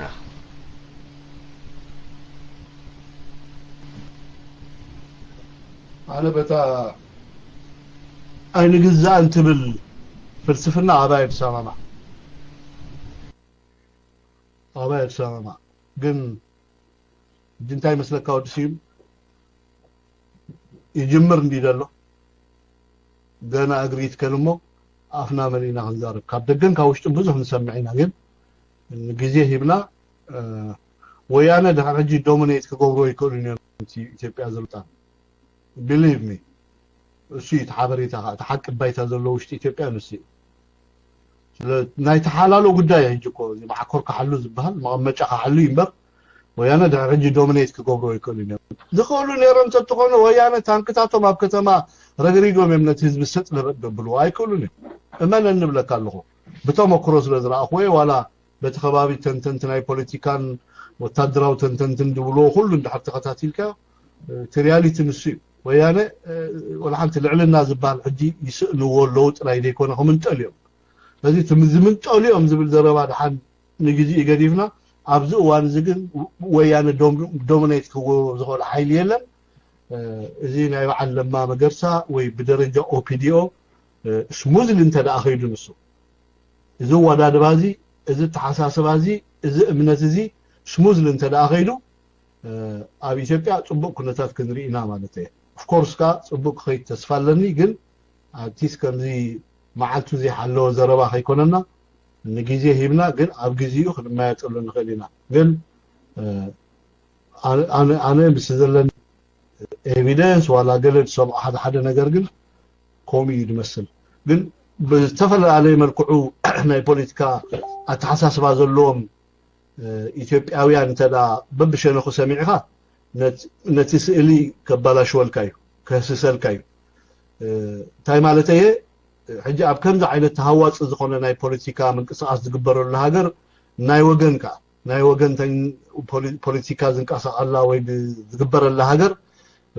በብተረኦም ዝዛረቡ ዓይነት ኣረኣያ እንድሕሪ ፎሎ ኣፕ ጌርካዮ ንዓኻውን ከም ዝዳይ ለማኽፈጥረልካ ምድንጋራት ማለት እዩ ሕጂ አንፈቱ ንኸይስሕት እቲ ኩነታት ናይዚ ዘሎ ማዕባል ናይ ፖለቲካ ናይ ኢትዮጵያ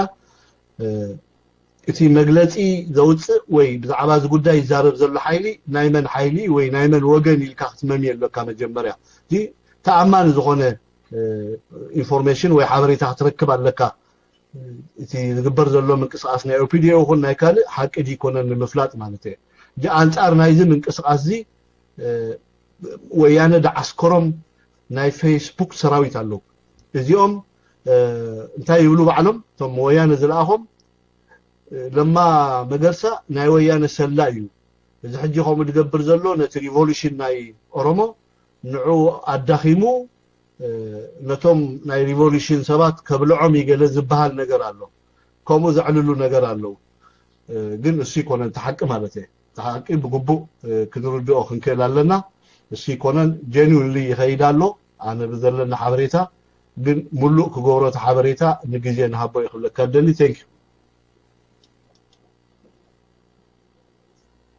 ቴንክ ዩ ወጣባ ቴንክ ዩ ስለዚ ብወገኔ ሕቶታት የለን ኣብ ፌስቡክ እንዳሓስክዎ ሕቶታት የለን ኣብዚ ገዛውን ኩሎም ዝዓገቡ ኮይኑ ይስማዓኒ ስለዚ ባዕልኻ መዕፀዊ ናባኻ ክገድፍአ ሳዋ ኦኬ ሳዋ መፂሎ ናይ መወዳእታ ክትከውን ታሕቶ ባዕሉ ተስፋ ማይክና ኦኬ ቴንክ ዩ ዲሲም ቴንክ ዩ ወጣባ ዚኣኮ ብጣዕሚ ስታይ ብጣዕሚ ኣገዳሲት ሕቶ ክብላ ኣይክእልኒ ግን ጀስት ናይ መወዳእታ ዝፀበኹ ብኣ ምክንያት እዩ ናይ ኣላሙዲ ምእሳር ኣብ ስዑዲ ምእሳር እንታይ ፅልዋ ኣለዎ ንወያነ ምክንያቱም የእውዩ ኣለዉ ናይ ሃርድ ከረንሲ ጉዳይ ኣሎ በሃል ናይ ኢንቨስትመንት ጉዳይ ኣሎ በሃል እሞ ናይ ዓለሙዲ ኣብ ሳዑዲ ዓረብያ ምእሳር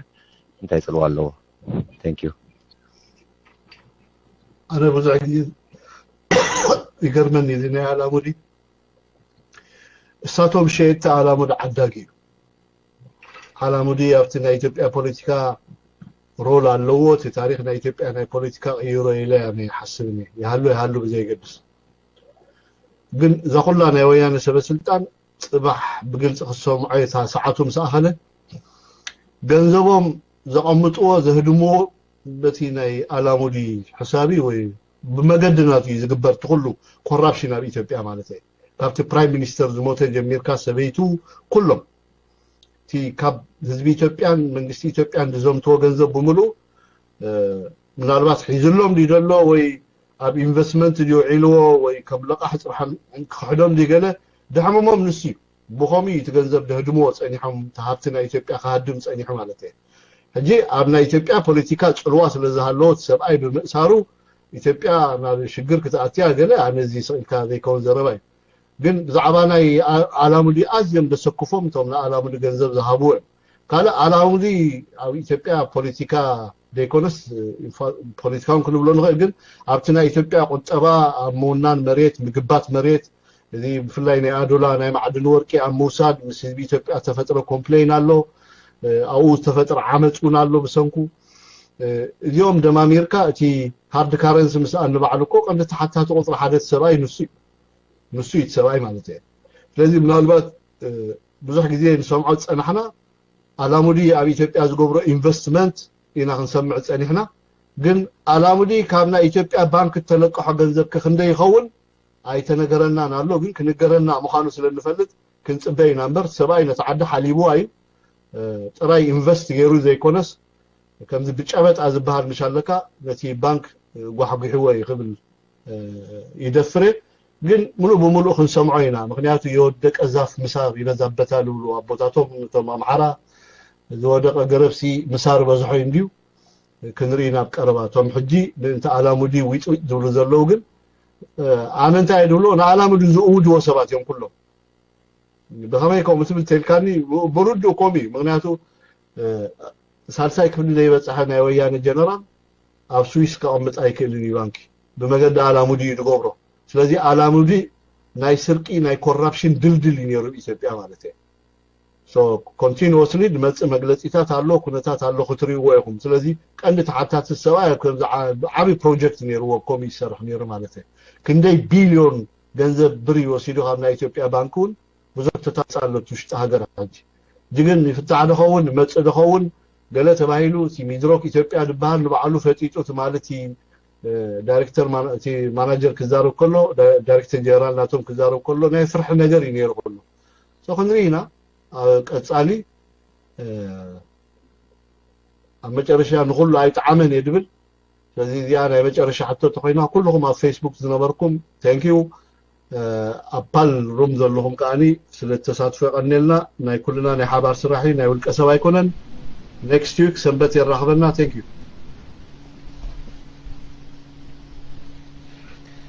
ቴንክ ዩ ወጣባሐወይ ስለተዛሃብካና ኩልኩም ገዛና ኣብ ገዛ ይኹን ኣብ ፌስቡክ ዘለኹም ካ ብልቢ መስግነኩም ስለተሕተታትኩም ናይ ገለገለ ሰባት ሕቶታት እጂ ክመጽእ ክውሕዝ ፈቲኑ ግን ኣብ መውዳና ስለዝኾነ ኣብ ቀጻሊ ወጣባኻ ስለዘሎ ሕቶታትኩም ይሕስኩም ሞን ተዳ ጸኒሕኩም ክምለሰልኩም ይኽእል እዩ ብኔው ብፌስቡክ ዕጾ ደሊወሎሞ ሽዑ ክትምልሰሎም ናባት ነዞም ኣብ ገዛ ዘለው رينا أنا حمشة قبل تتبنى حنتي حفتنا حتى أقدسيت أوكي حنت أقدس حتى سديدات الكلا في فيسبوك والطبعوي هوستينا ما أكلت بعد ويعني أما بمقالة بزعبة قدام المينستر يزتيلو قداي سامورا يونس متكا بتحدث ورده أباي ولدو بدا برتين هايلو مريم بدا برتين اسك بزعوازي أصفحها قلت لنا انتي تفضل لك أتول هيك ناخذ دغ مركات اللي خا حنت غا كابز غزانا مساتها حيزه كخدل كمتان مبصعنا حتتمو شعو بوبيلكا مدبنا خنعصو قال بدبين زاد بلتاسي برودو مالته زوم تتاصوب زلا سبات ارتي برايم مينستر بيت صحفت اما خار برايم مينستر كوينم كسرحو صنيحم حدي سيمبول برايم مينستر ኣይኮነን ኣውን ሰማማይና ንኢትዮጵያ ድመርሕዋ ዝነበሩ ዞም ኮሌክቲቭ ሊደርስ ዝበሃሉ ናይ ወያነ ሰበስልጣን እዮም ባዕሉ ደብረጽዮን ኣለው ኣባይ ኣሎ ሃለቃ በርሀ ኣሎ ካልኦቱን ብዙሓት ኣለው ኢትዮጵያ ብኮሌክቲቭ ሊደርስ ያትመራሕ ፀኒሓ ሕጂ እንታይ እዩ ትርጉም እኮ ይብሉን እዚ ዋላ ሶም ዝሓስብዎ ዘለውሲ ተሓደ ሳሞራ ምፂኻ ኣብቲ ሓደ ምትካ ኣባይ ትርጉም ዘለዎ ለውጢ ቶም ሰባት ንሶም እዮም ኣተሓሳስቦኦም ንሱ እዩ እምነቶም ንሱ ምናልባት ኣብ ናይ ሰባት ምፍልላይ ኣተሓሳስባ ፍልል ትኸውን ኦፍ ኮርስ ተተቃየረ ገለ ዝሓሸ ምዕባለታት ክትርኢ ትኽእል ኢኻ ተተሃድሶ ዝበሃል እውን ክትግበር ይኽእል ግን ናይ ሰባት ምልዋጥ የለን ናይ ሰባት ምልዋጥ እንድሕር የለን ናይ ኣተሓሳስባ ምልዋጥ የለን ናይ ተግባር ምልዋጥ እውን የለን እቲ ኤቲክስ ንብሎ ነገር እውን ብመሰረቱ ተባላሺ መፅዩ ስለ ሕጂ እንታይ እዮም ክቕይሩ ሕጂ ንኣብነት ሃይለማርያም ደሳለኝ ፕራይም ሚኒስተር ተይሎምና ንዓና ወይ ህዝቢ ኢትዮጵያ ጽውጽዋ እዩ ማለት ድራማ እዩ ነው እዛ ሃይለማርያም ከዛሬ ጀምሮ ኢትዮጵያን መምራት ስላልቻለ ከስልጣን ወርደዋል በመትካቸው ደብረጽዮን ተተክተዋል ተበሉና ደብረጽዮን እንዲዘማሓድራ ዘሎ ተዓዲ ምስ ሃይለማርያም ኮይኑ ማለት እዩ ሃይለማርያም ሲምቦሊስቲ ፕራይም ሚኒስተር ወንበር ኮፊሉ እምበር ንሃይለማርያም ከቢቦሞ ዘለው ሓሙሽተ ካብ ህወሓት ተወከሉ ኮሌክቲቭ ሊደርስ እዮም ኢትዮጵያ ዝመርሕዋ ታይትለውጡ ማለት እዩ ስለዚህ ኣው ኮነት ኮንሰንትሬት መሰረታዊ ፖለቲካዊ ለውጢ ይመጽእ ድዩ يمصد يوم نسو مرأي يحشك مالته نسو تاريخيو تسأل خرأيكي سب تغيروا أي تغيروا قل definitely لوت أي متصلي مبر هاي لما رأيم دسالي مسكيناي هذا الرعي وريد سدوس سنوال حد نقري يقولون قل ناتهم باندا خوينو بقصالو يتي ذا حزن مالته نعوم كحزنو زقل المسعي عمتس تاريخ كقدف نيرو as a prime minister ذخونت نقر كوسن نيرو مالته زيرو قل تاسئل بقبو كتريات كل لكي ستيل حجي إثيوبيا بحمش يوم collective leader سيات مرح دحر ملس مالته هاي لماريام سيمبولي نخالوت بهر سوات إثيوبيا كم استوكل نخمس سلز ملسب سلطان ينبر وساني نازل لو سبا يكونا ما وساني تسعو سبونا يكونا مبصعنا نبخا مليسا كون تسفاق thank you وطبع إلسا ستيفانوس صحاف اللي تا تكست إلسا ستيفانوس صحاف اللي سمع الله هذا سمع الله هذا يا الله مبصعنا وطبع كله تقربه مريتات يكون ولا تفولت حواريتات تكون قبل بخمس سنين كايدلي أنا قلت أنت أجيب لك ما لسه خفت مجمر يا قدمي 5 عملت ولا انترفيوات ناقبر كان كل خان ديسكاتات لك نايب حق رأيني يرني كم زيكون كا ماس ميديا عدل ترخيب السوشيال ميديا قفيحو قال جن أما كل من سيات أتي ولا من سيات نغير خيدي وزبل تسفان يرني نايب حق كويني ولا ما كل من سيات بأكل يتحلو السوشيال ميديا بأكل كسات فكا خيد له قل أنت أخذ لك دليل لسخا نقصي أريها معناته ቆልዓ ይኮን ካን ነርካ ከም ትኩል ግዜ ትብሎ ዓብን ክንስኻ ብዝተፈላለየ ምኽንያት ናይ ውልቀ ምኽንያት ናፍቲ ሕጅ ጌጋ ትብሎ ዘለኻ ጌጋኻ ብልክዕ ስለ ዝኾነ ናኡ ኣምሪሕኻ ነርካ መርሚርካ ያኻኒ ተመሊስካ ኣብዚ መምህር መንስያት መምህር እቶም ሃገራውያን ኤርትራውያን ኮንካ ኣለኻ ካብቲ ዘይረኣየት ዝረኣየ ከም ክቡር ፕሬዚደንት ዝበሎ ማለት እዩ ኣብ ሓደ ኢንተርቪው ከምኡ ክብል ሰሚዐ ነይረ እስኻ ልዕሊ ዝኾነ ሰብ ዝጸናዕኻ ምኽንያቱ ርኢኻ ስለ ዝኾንካ ትባይታ ነዞም ተጋግዮም ንእሽተይ ክንድናትካ ከማን ኣይኮነን ንእሽተይ ጌጋ ተጋግዮም በትዕሸላው ኣተሓሳስቦም ስቂሎም ዕንክሊል ዝብሉለው ዋላ እንዳተረድኦም ከሎ ንድሕሪት ምልስ ኢሎም ናብ ህዝቦምን ናብ ሃገሮምን ናብ መንግስቶምን ተጸጊዖም ሓቢሮም ንኸይምክቱ ግን እታ ንእሽተይ ጌጋ በቃ ስኽፍ ክፍ ትብሎም ኣላ ስለዚ ከመይ ገሮም ክምለሱ ኣለዎም እስከ ካብቶም መክሮኻ ብሎም ሓደ ማለሲ ስኻ ክትምለስ ከለኻ እንታይ ተጠቒምካ እዞም ዕሸላው ተሓሳስባ ዝነበሮም ሕዋትና ኣሓትና ኣብ ጌጋ መንገዲ ዘለው ንኹምለሱ ስኽፍክፍ እንዳበለት እታ ንእሽተይ ጌጋኦም ሕምበለል ተብሎም ዘላስ ንኹምለሱ እንታይ ይገብሩለዎም ብተመክሮኻ ገለበሎም ምክንያቱ ከም ዝበልካዮ ወያነ መይት እዩ ወያነ ግን እንታይ ዝገደፈልና ኣሎ በጀካ ተዓበይቲ ነገራት ናእሽቲ ነገራት ኣብ ሕዋትና ኣብዞም ዕሸላው ኣተሓሳስባ ዘለዎም ንዖም فيروس الجبلنا خير الله خمي جرنا إنا خنفوسهم من غد وي كمي جرم ينفوس زخول خروح قلب لهم نزم نسيات حنبل الزول يعني اللي ببصعنا وطبعا إلسا ستيفانوس نشتي قلت أبو للمو ناي مودعتا ببصعنا ما يقدر فلي ناي مودعتا حتى حنتي ودي يرى أنبسا ناي مودعتا حتى تم أتقالي لكم مثلك إلسا ستيفانوس هجي وطبع كمل سلكا عن طبيعي أي سمع كان مثلني وهد وطبع ودي يرى أنبسا تلها وانكا ما يكنا عخا مرحبا لي ريت بالله بقى موسى نزل سبزسي لايك املاك انا علمت انا يا بقى نزي نحتي افلط دينا برنا بتقايرنا مثلا نغزار سيغن كساب كنزي افلط اينا برنن بزح تماهير يقبط طبع ولا كم بمله كاب كلكم مس فاميلي خا مس صدرا خا مس كل ملو بيتسبك علمت عناني هابتا بقى انسان انت قبلك حي لك بقى اصين كان يا علمت عناني هابك قبل ده ثانك يو جايز ثانك يو يغني لنا سمعك له من صغبك وطبعا اباها نموداتا بو خنعت وينا ثانك يو نعاون ادمنت عنا نخلكم ارتراويان ادمنت عنا كسانتن اسالطون كلكم تصفى جبر قال نا إلسا ستيفانوس تحطو يصحف الله بزي تكست ري لهم اي تملس لي بزحطو جنت حطو اي سمعكم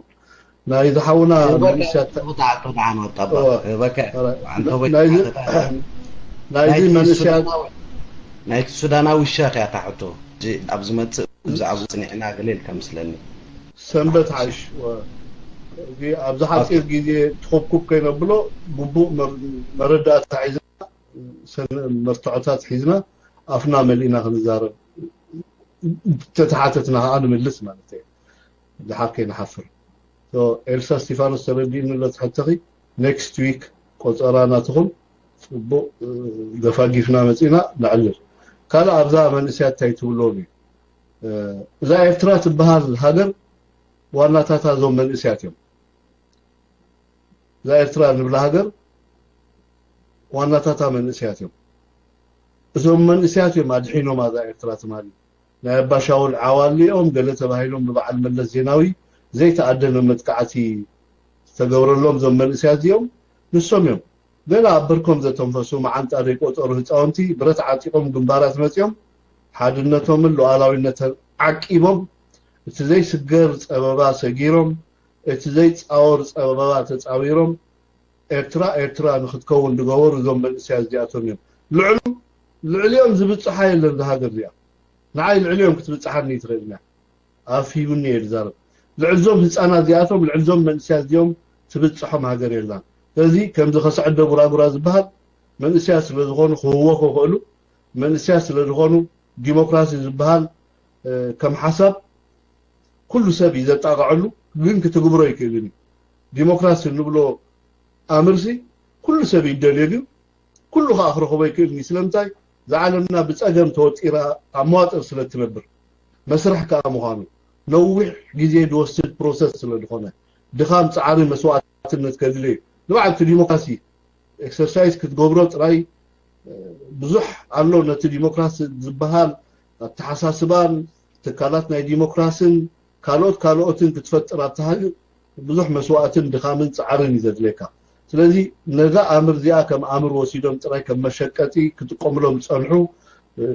አባይታ ወላንተ ዲኮነ በተሐሳስባ ደረጃ ክሽቅጥሎም ጸንሑ ሰባት ዲሞክራሲ በኸመይ ይመጽ ተሃገር ከመይ ምዕብል ምህናጽ ሓደ መንግስቲ ወይ ምህናጽ ሃገር ክንደይ ጊዜ ክወስድ እንታይ መስዋዕትነት ከም ዝከፍል እዚ ኤርትራ ክትከዶ ጸንሐት ነገር ከም ጉቡ ተረዲዮም አነ ልዕልዮም ድብጽሓ የለም ሃገር ናቶሚያ ዋናታታ እሶምየም ደኺሞምላ እሶምየም ሰንኪሎምላ እሶምየም መስዋዕት ከፊሎምላ ስለዚህ አነ ከም ኤርትራዊ እዞም መንእስያቶም ናዋጋ ዓዳጋ ኤርትራስ ናዋጋ ዓዳጋ ጽዋይ ለአምነ በጣም ልቆጸሩ ለው ሱምኩላት ነዚኦም ትጊዜ ክፍውሶም ተሐፋሽ ግን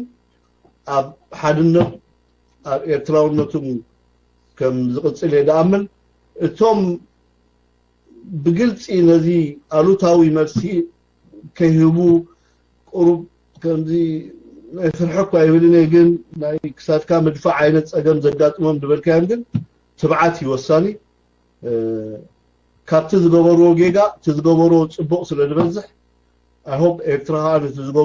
نتزغبرو صبق ريا نتناقش جيجاتات كمتي أبول ندقو جنيحو نام نور زمرسم تهاجر كا نام نور كتمرسم مخانا سلدا أمن أنا تريبلين جن تزغبر كوما بزح كاب تتجاجكم مو نتزغبر كوريهم نبتي تزغبر كوما أنع بايتات مرسي أدبلكم زود حنكم. Thank you ود طبحوي وزانا بمولهم بفلايكا فيسبوك إلسا استيفانوس thank you تي قال بودي تسوي سلت صنعكو كونتات مالتي نمنتا يوم ابز غزي خنا وحو فتينهم كل علا تبهاله اذا تحطي وطابا يمسكنك يا كله سلتي كله تنتانخا ناي بحقي زعقوسي كله يمسكنك مو ساتروب حوي دراسة عباي نقر الله إثيوبيا تبهال هاجر كلها قدمو يانا ترى وي 9 مليون حزب كله مالتي سي ويانا مسارحه هوينو صنيحيو كدامو هوينو صنيحيو حدا خدام دارغه مسكدن دارغه مسمص وريدا سمعك حدا خدام دارغه مسمص دعابه مسمصها ولا العدنا مالوتي انا بقع زحلولكا غواسخا دارغه مسمصكو قالو غواسخا تنادنا يقدن نور ነገር እኮ ቱ ፖለቲካውን ቆሚ ዋላቲ ካልኩሌት ተገርካዮ ሓደ ቆይ ምክንያቱ ወያነ خدام ስለሆነ ናይ ባዕሉ ፖለቲካው ነፃነት ወኒኑ ዝንቀሳቀስ መንግስትን ኃይልን ነይሩ ተተኸውን ይጥማ የሀብት ሚድከብ ዘይገድስ ነፃነት አለው ክብርታት አለው ሶ ኣብታ ሀገራው አጀንዳውን ጣልቃ ዘአት ኃይልን አይደገ የለን ማለት ነው ወላ ሓንቲ ገብሮ ዝኸሉ ነገር የብሎም ታይገሮ ማደም ኤርትራ አጥሜሙና ግን አይ ሞትናል ወይ አድከሙና ግን አይተበተናን መሳርዕና فح ከብሎ ፈቲኖም አይካሉን ሓድነትና خبታቱን ፈቲኖም ሽግር ነይሩ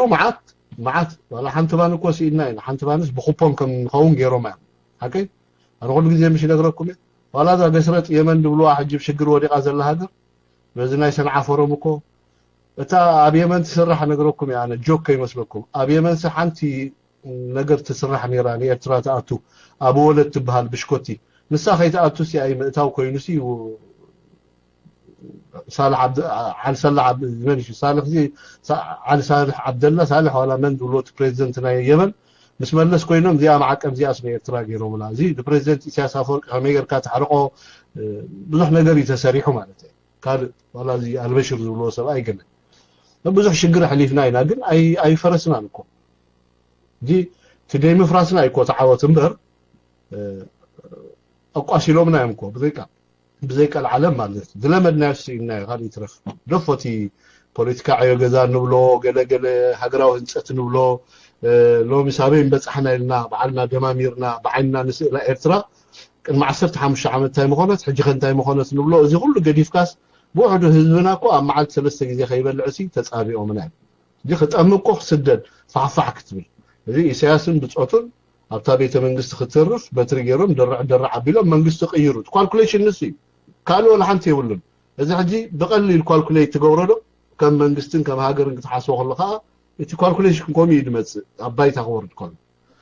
ሳኔራታ ፕሪንሲፕል ሕጂ ዘንጋዕታ ነገር ኣሎ ኢትዮጵያ ኣላ ቅድሚ ወያነ ክትርአ ዝግባእ ሃገር ማለት እዩ ሕጂ ታ ኢትዮጵያ ንምዕራባውያን ተድልዮም ያ እቲ ኸዳሚ ግን ይኣርጋሎ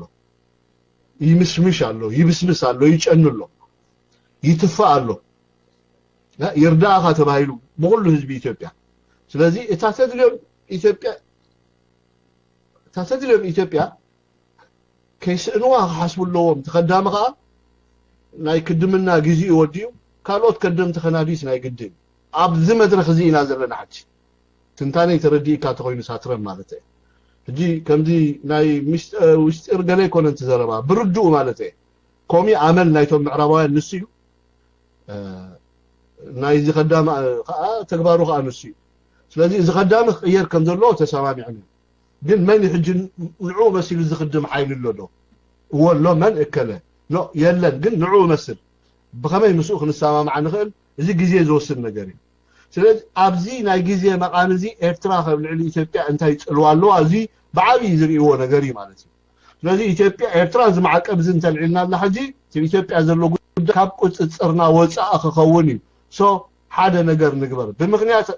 بزي مغنيات هيكون زين هيكون بشوعته ናይ ደብሒት ናይ አርበኞች ገለት ሕግዝ ያይሎም ለኤርትራ ውጽሞ ዘለው ትማሊ ኣብቲ ጉዳይ ዘይነበረ ጉዳይ ማለት እዩ ኣብቲ ጉዳይ ምን ዘይካ ንማዕቀቡ ዝበቅዕ ጉዳይ አይኮነን ግን አምጽሞ ስለምታይ አምጽሞ ኦኬ እዚ ናይ ኤርትራ ሶማሊያ ኮሚቲ ሞኒተሪንግ ግሩፕ ዝበሃል ሰርሖ ወዲሎ ፈሪስሎ ካሉ ኮሚቴ ንቆውምን ከም ሓሳብ ቀሪብሎ ዝኻሉ ኮሚቴ ሕጂብ ቲ ጉዳይ ናይ ተቃዋምቲ ኢትዮጵያ او مصنعات خجبر غزي خبلع بتحاد وغن حجي قال بوليتيكاو عيو غزخا اسرحالو مالتي غون نغون زي لازم بتحاد وغن يتر ادب غبري غزي هابنا عينتي بتحاد وغن كاني سب ناي ممراط غزي مستي طفات موت ناي ويانن نعبنا حزب ايثيوبيا انقا اندا تقالاطف مصسلو نزي ناي محواي سرح سرحلو لازم بردو غاز ولخا دغيمه نغركا تقدامه ابقي يسرح تزخدمو زل حيل خالق خدامه قدلي تخالق خدامي كمي غير اذا انغدوم نتوم زخدموها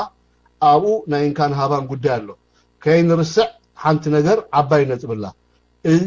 እዚ ጽባህ ንخدم بمعراوያን ዝድለ ዘሎ خال حي ኢትዮጵያ ኤርትራ ከመይ ገራአተ እንግዶ ግብጽ ከመይ ገራአተ እንግዶ ካልኦት ሃገራት ኣብቲ ጎኒ ዘለዋ ከመይ ገረን እንግዶ ትናታተ ናሽናል ኢንተረስት ንብሎኻ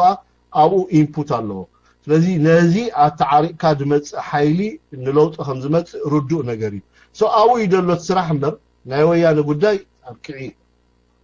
መልሰንካ ኾን ተስፋ ገብር ሳትራፕ ወላ ሓንቲ ይብሉን ታይም ሶሉሽን ኣለዎ እዩ ሓደ 34 ዓመት ዘገልገለ ካዋርዲያ አይኑ መስዓወረ ንዑድ መርሖ ይዝደል እምበር ሰራቃ ይሕልወልካ ወላ ጦሚ ከልቢ በትገይሩ خሳጎልካ ይክእልኒ ታፍ ደግ ካዋርዳ ጌርካ ተቀመጥካ ትርጉም ይብሉ ስለዚህ ንዑ ካል እዛ አኔ ሰብ ከተምጻሉ ለካ ስለዚህ አብኮም አይነት ስራሓት ይማሉ አነ ሁሉ ጊዜ እንታይ ርእ መሲሉካ ሳትረብ አነ ከምሰብ ማለት ይኽርኢ ከለኹ ኤርትራስ እንታይ ሮል ትጻወት አለ አይደል እጅኻ ክንህመል ዲና ምሻለካ ከምሰብ ተሓስቦ ነገር ኣሎ እጅኻ ክንህመል ዲና ኦኬ ትጽንዓት ተሓይሊ ኩሉ ግን መንግስትና በከመይ ማኔጅ ገብረሎ ንዑ ይኽፍትሽ ዝደልምበር ويانا دا ابكعني دي من دا يدلو ኢትዮጵያ ተልካኒ እቲ ሽሮ ሜዳ ዘሎ ናይ አሜሪካ ኤምባሲ ኒ ኢትዮጵያ ዘማሕድራ ዝብሩድ ወላቶ ሞራት ናይ ኢትዮጵያ ይሄ አብ አዲስ አበባ ያለው የአሜሪካ ኤምባሲ ባይኖር ኖሮ ዛሬ በቆንጨራ ነበር የምንተላለቀው ይሎም ጽሒፎም ነው አብትግል ጋዜጣ ኦፍ ኮርስ ተሐቅን እሱ ኤምባሲ እንተዘይ ነበር ወይ ሲአይኤ ዝባል ኃይሊ ወይ ካል እንተዘይ ነበር ሲ አብቂ እዚ ናይ ኢትዮጵያ ጉዳይ ማለት ነው እዚ ኢትዮጵያ በኻሎት ኃይልታት ተሐንጊራ ትኸይዳላ نحنا ربحنا كمي نحلو سم ربحهم كمي نحلو ثم بروميس كاتولكم خيلي سنبت انا بعقمي كالوتون قالو بزي مهاران بسالات ኤርትራውያን ዘለና ሓበሬታ ተአኻኺብና ሀውሽጥን ካብ ደገን አነ በወገኔ ግን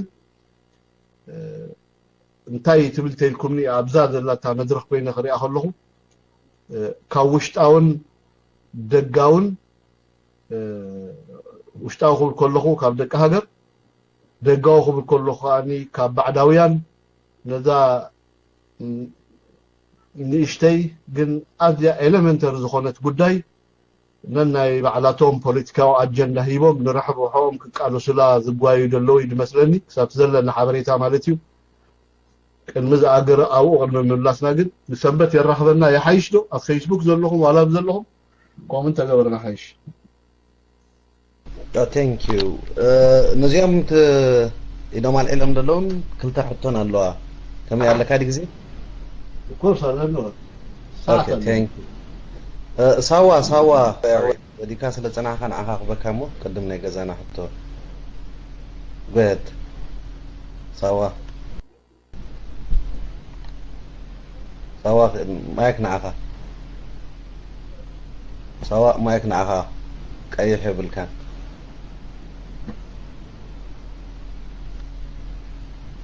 سوا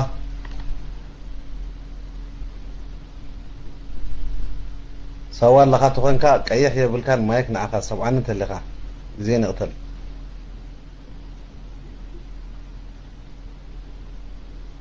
اوكي سوا يلن اعتقام 240 مايك نعخا كاين وحنا تنحطو نعتتو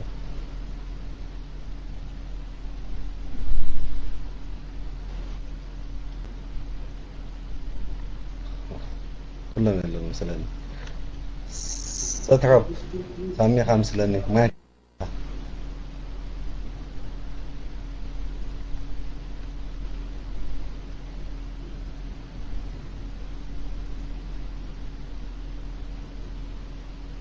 يسمع له خدانه اوكي وطبق حتى كه ساتهم سقعد وزو صبو شعبيا وطبا عامت مولو تخاتاتي لك بكل عجيب كاني خا نسخاخه حزبن منغستن ارترا كابت زحلفو قالتي ما يز زحلف شمون يس وهد زاخو داو خلو شو مساو سكات حتى مدن او خلا حزبن منغست ارترا ابز مخته زرعه تنعخا قم زعجبك اينايو ناي ويانه وጥቀትከ አብይ عجيبك ابينا يكونታት ምስ በጽሐዩ عجيبك ستراب قتل ما يكنا أخذ أبو حوي ما شعبية حتى قويت لو قويت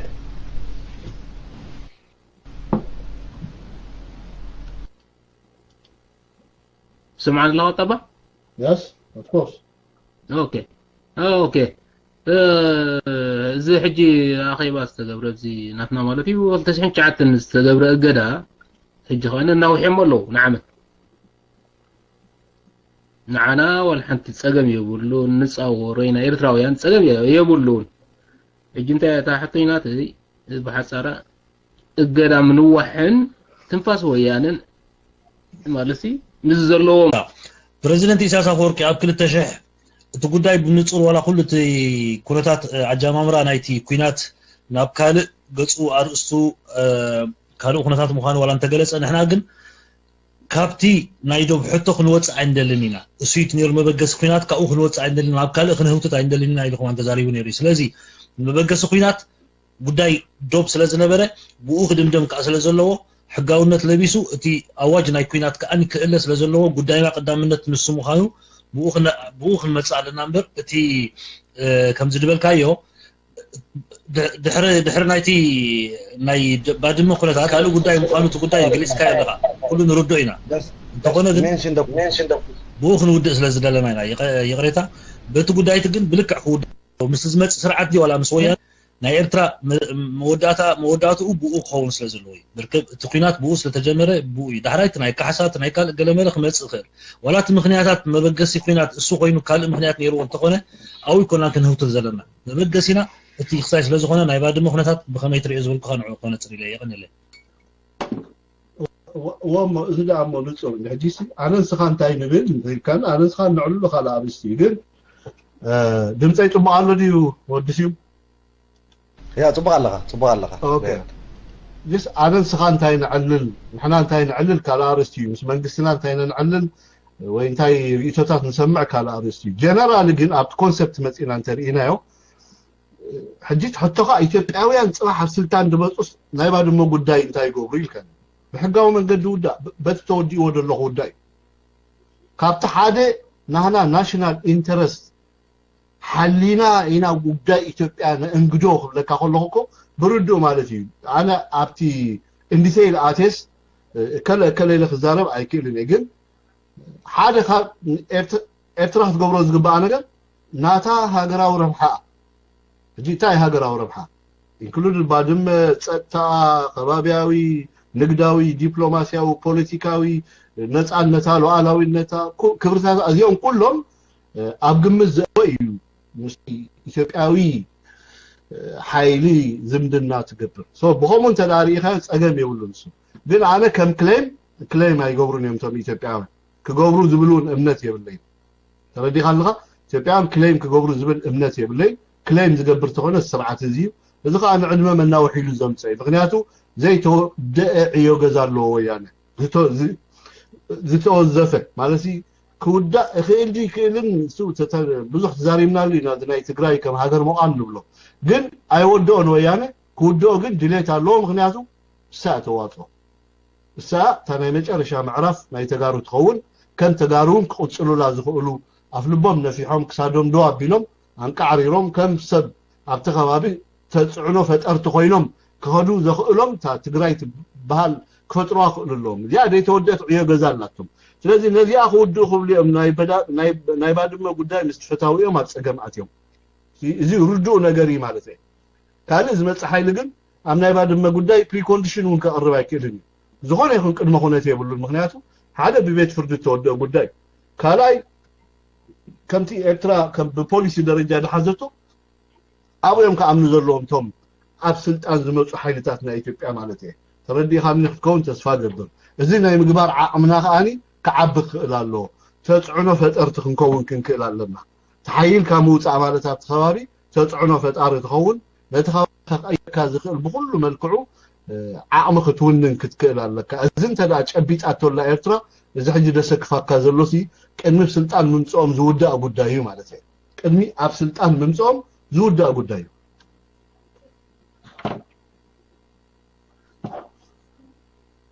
ካልእ ኣብታ ናይ ወዲሲ ዝመልካኒ እዛ ናይ ክደግመልካ እዛ ናይ ሼክ ሱዳናዊ ኣርእስትና ስለዘይኮነ ናይ ሱዳን ናይ ማዕቀብ እዚ ሼክ ትማሊ ብዛዕባ እዚ ኣብ ኣኽርያ ገለ ተፈጠረ ፀገም ናብ ካልእ ረብሓ ብርዱእ ማለት እዩ እዚ ሕጂ ነዚ ግቡእ ሓበሬታ ኣኪብና ማለት እዩ ገለገለ ሰባት ምስ ግብረ ሽበራውያን ከተሓዝዎ ድፍትኑ ኣለው ገለገለ ሰባት ኪኖቲ ሰብኣይ ተዛረበ ቤት ትምህርቲ ካብታ ፀገም ናይታ ኤሌመንተሪ ስኩል ኣውፅኦም ካልእ ስእሊ ክህብዎ ዝደልዩ ሰባት ኣለው ስለምንታይ እዮም ከምኡ ዝገብሩ እንተኢልና ገለገለ ሰባት ዘይደኸሙሉ ክሓፍሱ ዝደልዩ ሰባት ኣለው ዘይረሃፅካሉ ምህርቲ ምሕፋስ እዚኦም ካኣቶም 45 ዓመት ሙሉእ ዝደወዩ ዝበልኩኹም እዮም እዚኦም ንእሸይ ተረኺባ ኣንበድቢሎም ብናታቶም ፃዕርን ቃልስን ዝመፅእ ኣምሲሎም ንህዝቢ ከታልልዎ ፍትኑ ኣለው እዚ እቲ ሓደ እዩ ካልኦት ኣብ ከባቢና ዘለው ብጥሩፍነት ዝፍለጡ ሓይልታት ከዓ ኣብዚ ጉዳይ ናይ ምቅልቃል ባህርያት ትረአ ኣሎ ሓደ ካብኡ እዚ ዶክተር ኣብ ካርቱም ዝርከብ እዩ እሱ ስለምንታይ ይኸምኡ መግለፂ ውፅዩ ኣብ ገለገለ ድፍኖ ቪድዮታት ኣሎ ብውልቀ ሰባት ክሳብ ክንደይ ቁን ዓድዮም ኣይኮኑን ብግቡእ ከነንብብ ኣለና ድሕረ ባይታ ናቱ ክንሪኦ ኣለና ካልኣይ ብሳልሳይ ደረጃ ክንዝንጉዖ ደይ ግባኣና ክቡራት ኤርትራውያን ኣብ መንጎ እስላምን ክርስቲያንን ኤርትራ እቲ ንዘበናት ዝነበረ ፍቅርን ምትሕልላይን ዘይወሓጠሎም ናይ ዝክልተ ህዝቢ እዚ ሻቆት ፀባ ደስዮም ወይ ባህ ዘብሎም ሓይልታት በዛ ነቃዕ እዚኣ ሃይማኖታዊ መልክዕ ክትሕዝዎ ዝደልዩ ባእታታት ኣለው ክንዝንግዐሎም እዚ ሕጂ እቲ ዝዓበየ ንቕሓት ናትና ኣብኡ ከነተኩር ክንክእል ኣለና ብዝኾነ ይኹን ኣስላማይና ክርስታናይና እዚ ጉዳይ እዚ ፎቅ ክንብሎ ኣለና ምክንያቱ ንእስላማይ ኣይውክል ንክርስታናይ ኣይውክል ኣብ ልዕሊ እስላም ኣሕዋቱ ተፅዕኖ ፈጣሪ ክርስታናይ እንተሎ ፎቅ ክንብሎ ክንክእል ኣለና ኣብ ልዕሊ ክርስቲያን ኣሕዋቱ ሽግር ዝፈጥር እንተሎ ከዓኒ ፎቅ ክንብሎ ክንክእል ኣለና ቅድሚ ዝኣገረ ዝሕቶ እዚ ግን ከምዚ ብሩኳን ከይንሕፀብ ተኣፋፊ ኣነ ተኣፋፊ ኢለ ፈሪሐ ኣይኮንኩን ግን ብጉዳይ ክብርታት ሃይማኖት ክትዛረብ እንድሕር ኮንካ ብዙሕ ግዜ መፅናዕቲ ክትወስደሉ ኣለካ ደቂቕ ሓበሬታ ክትረክብ ክትክእል ኣለካ ሕጂ ብደገ ኮይኖም ዘንበድብድዎ ሓይልታት ኣለው እዚኦም በቲ ሓደ ወገን ወልፋሳት የድብሎም ኣነ ዘይናቶም ምህርቲ ክሓፍሱ ከምኡ ዝዳናደኑ ገለ ባዕሎም ዝጅግኑ ብዘይተገብረ ክጅግኑ ዝደልዩ ኣለው እዚአን ብግቡእ ርኢና ኔክስት ዊክ ንመዘሎ ኔክስት ዊክ ክንደይ ደኾን ዘሎ ኔክስት ዊክ ፍሉይ ፕሮግራም ሒዝና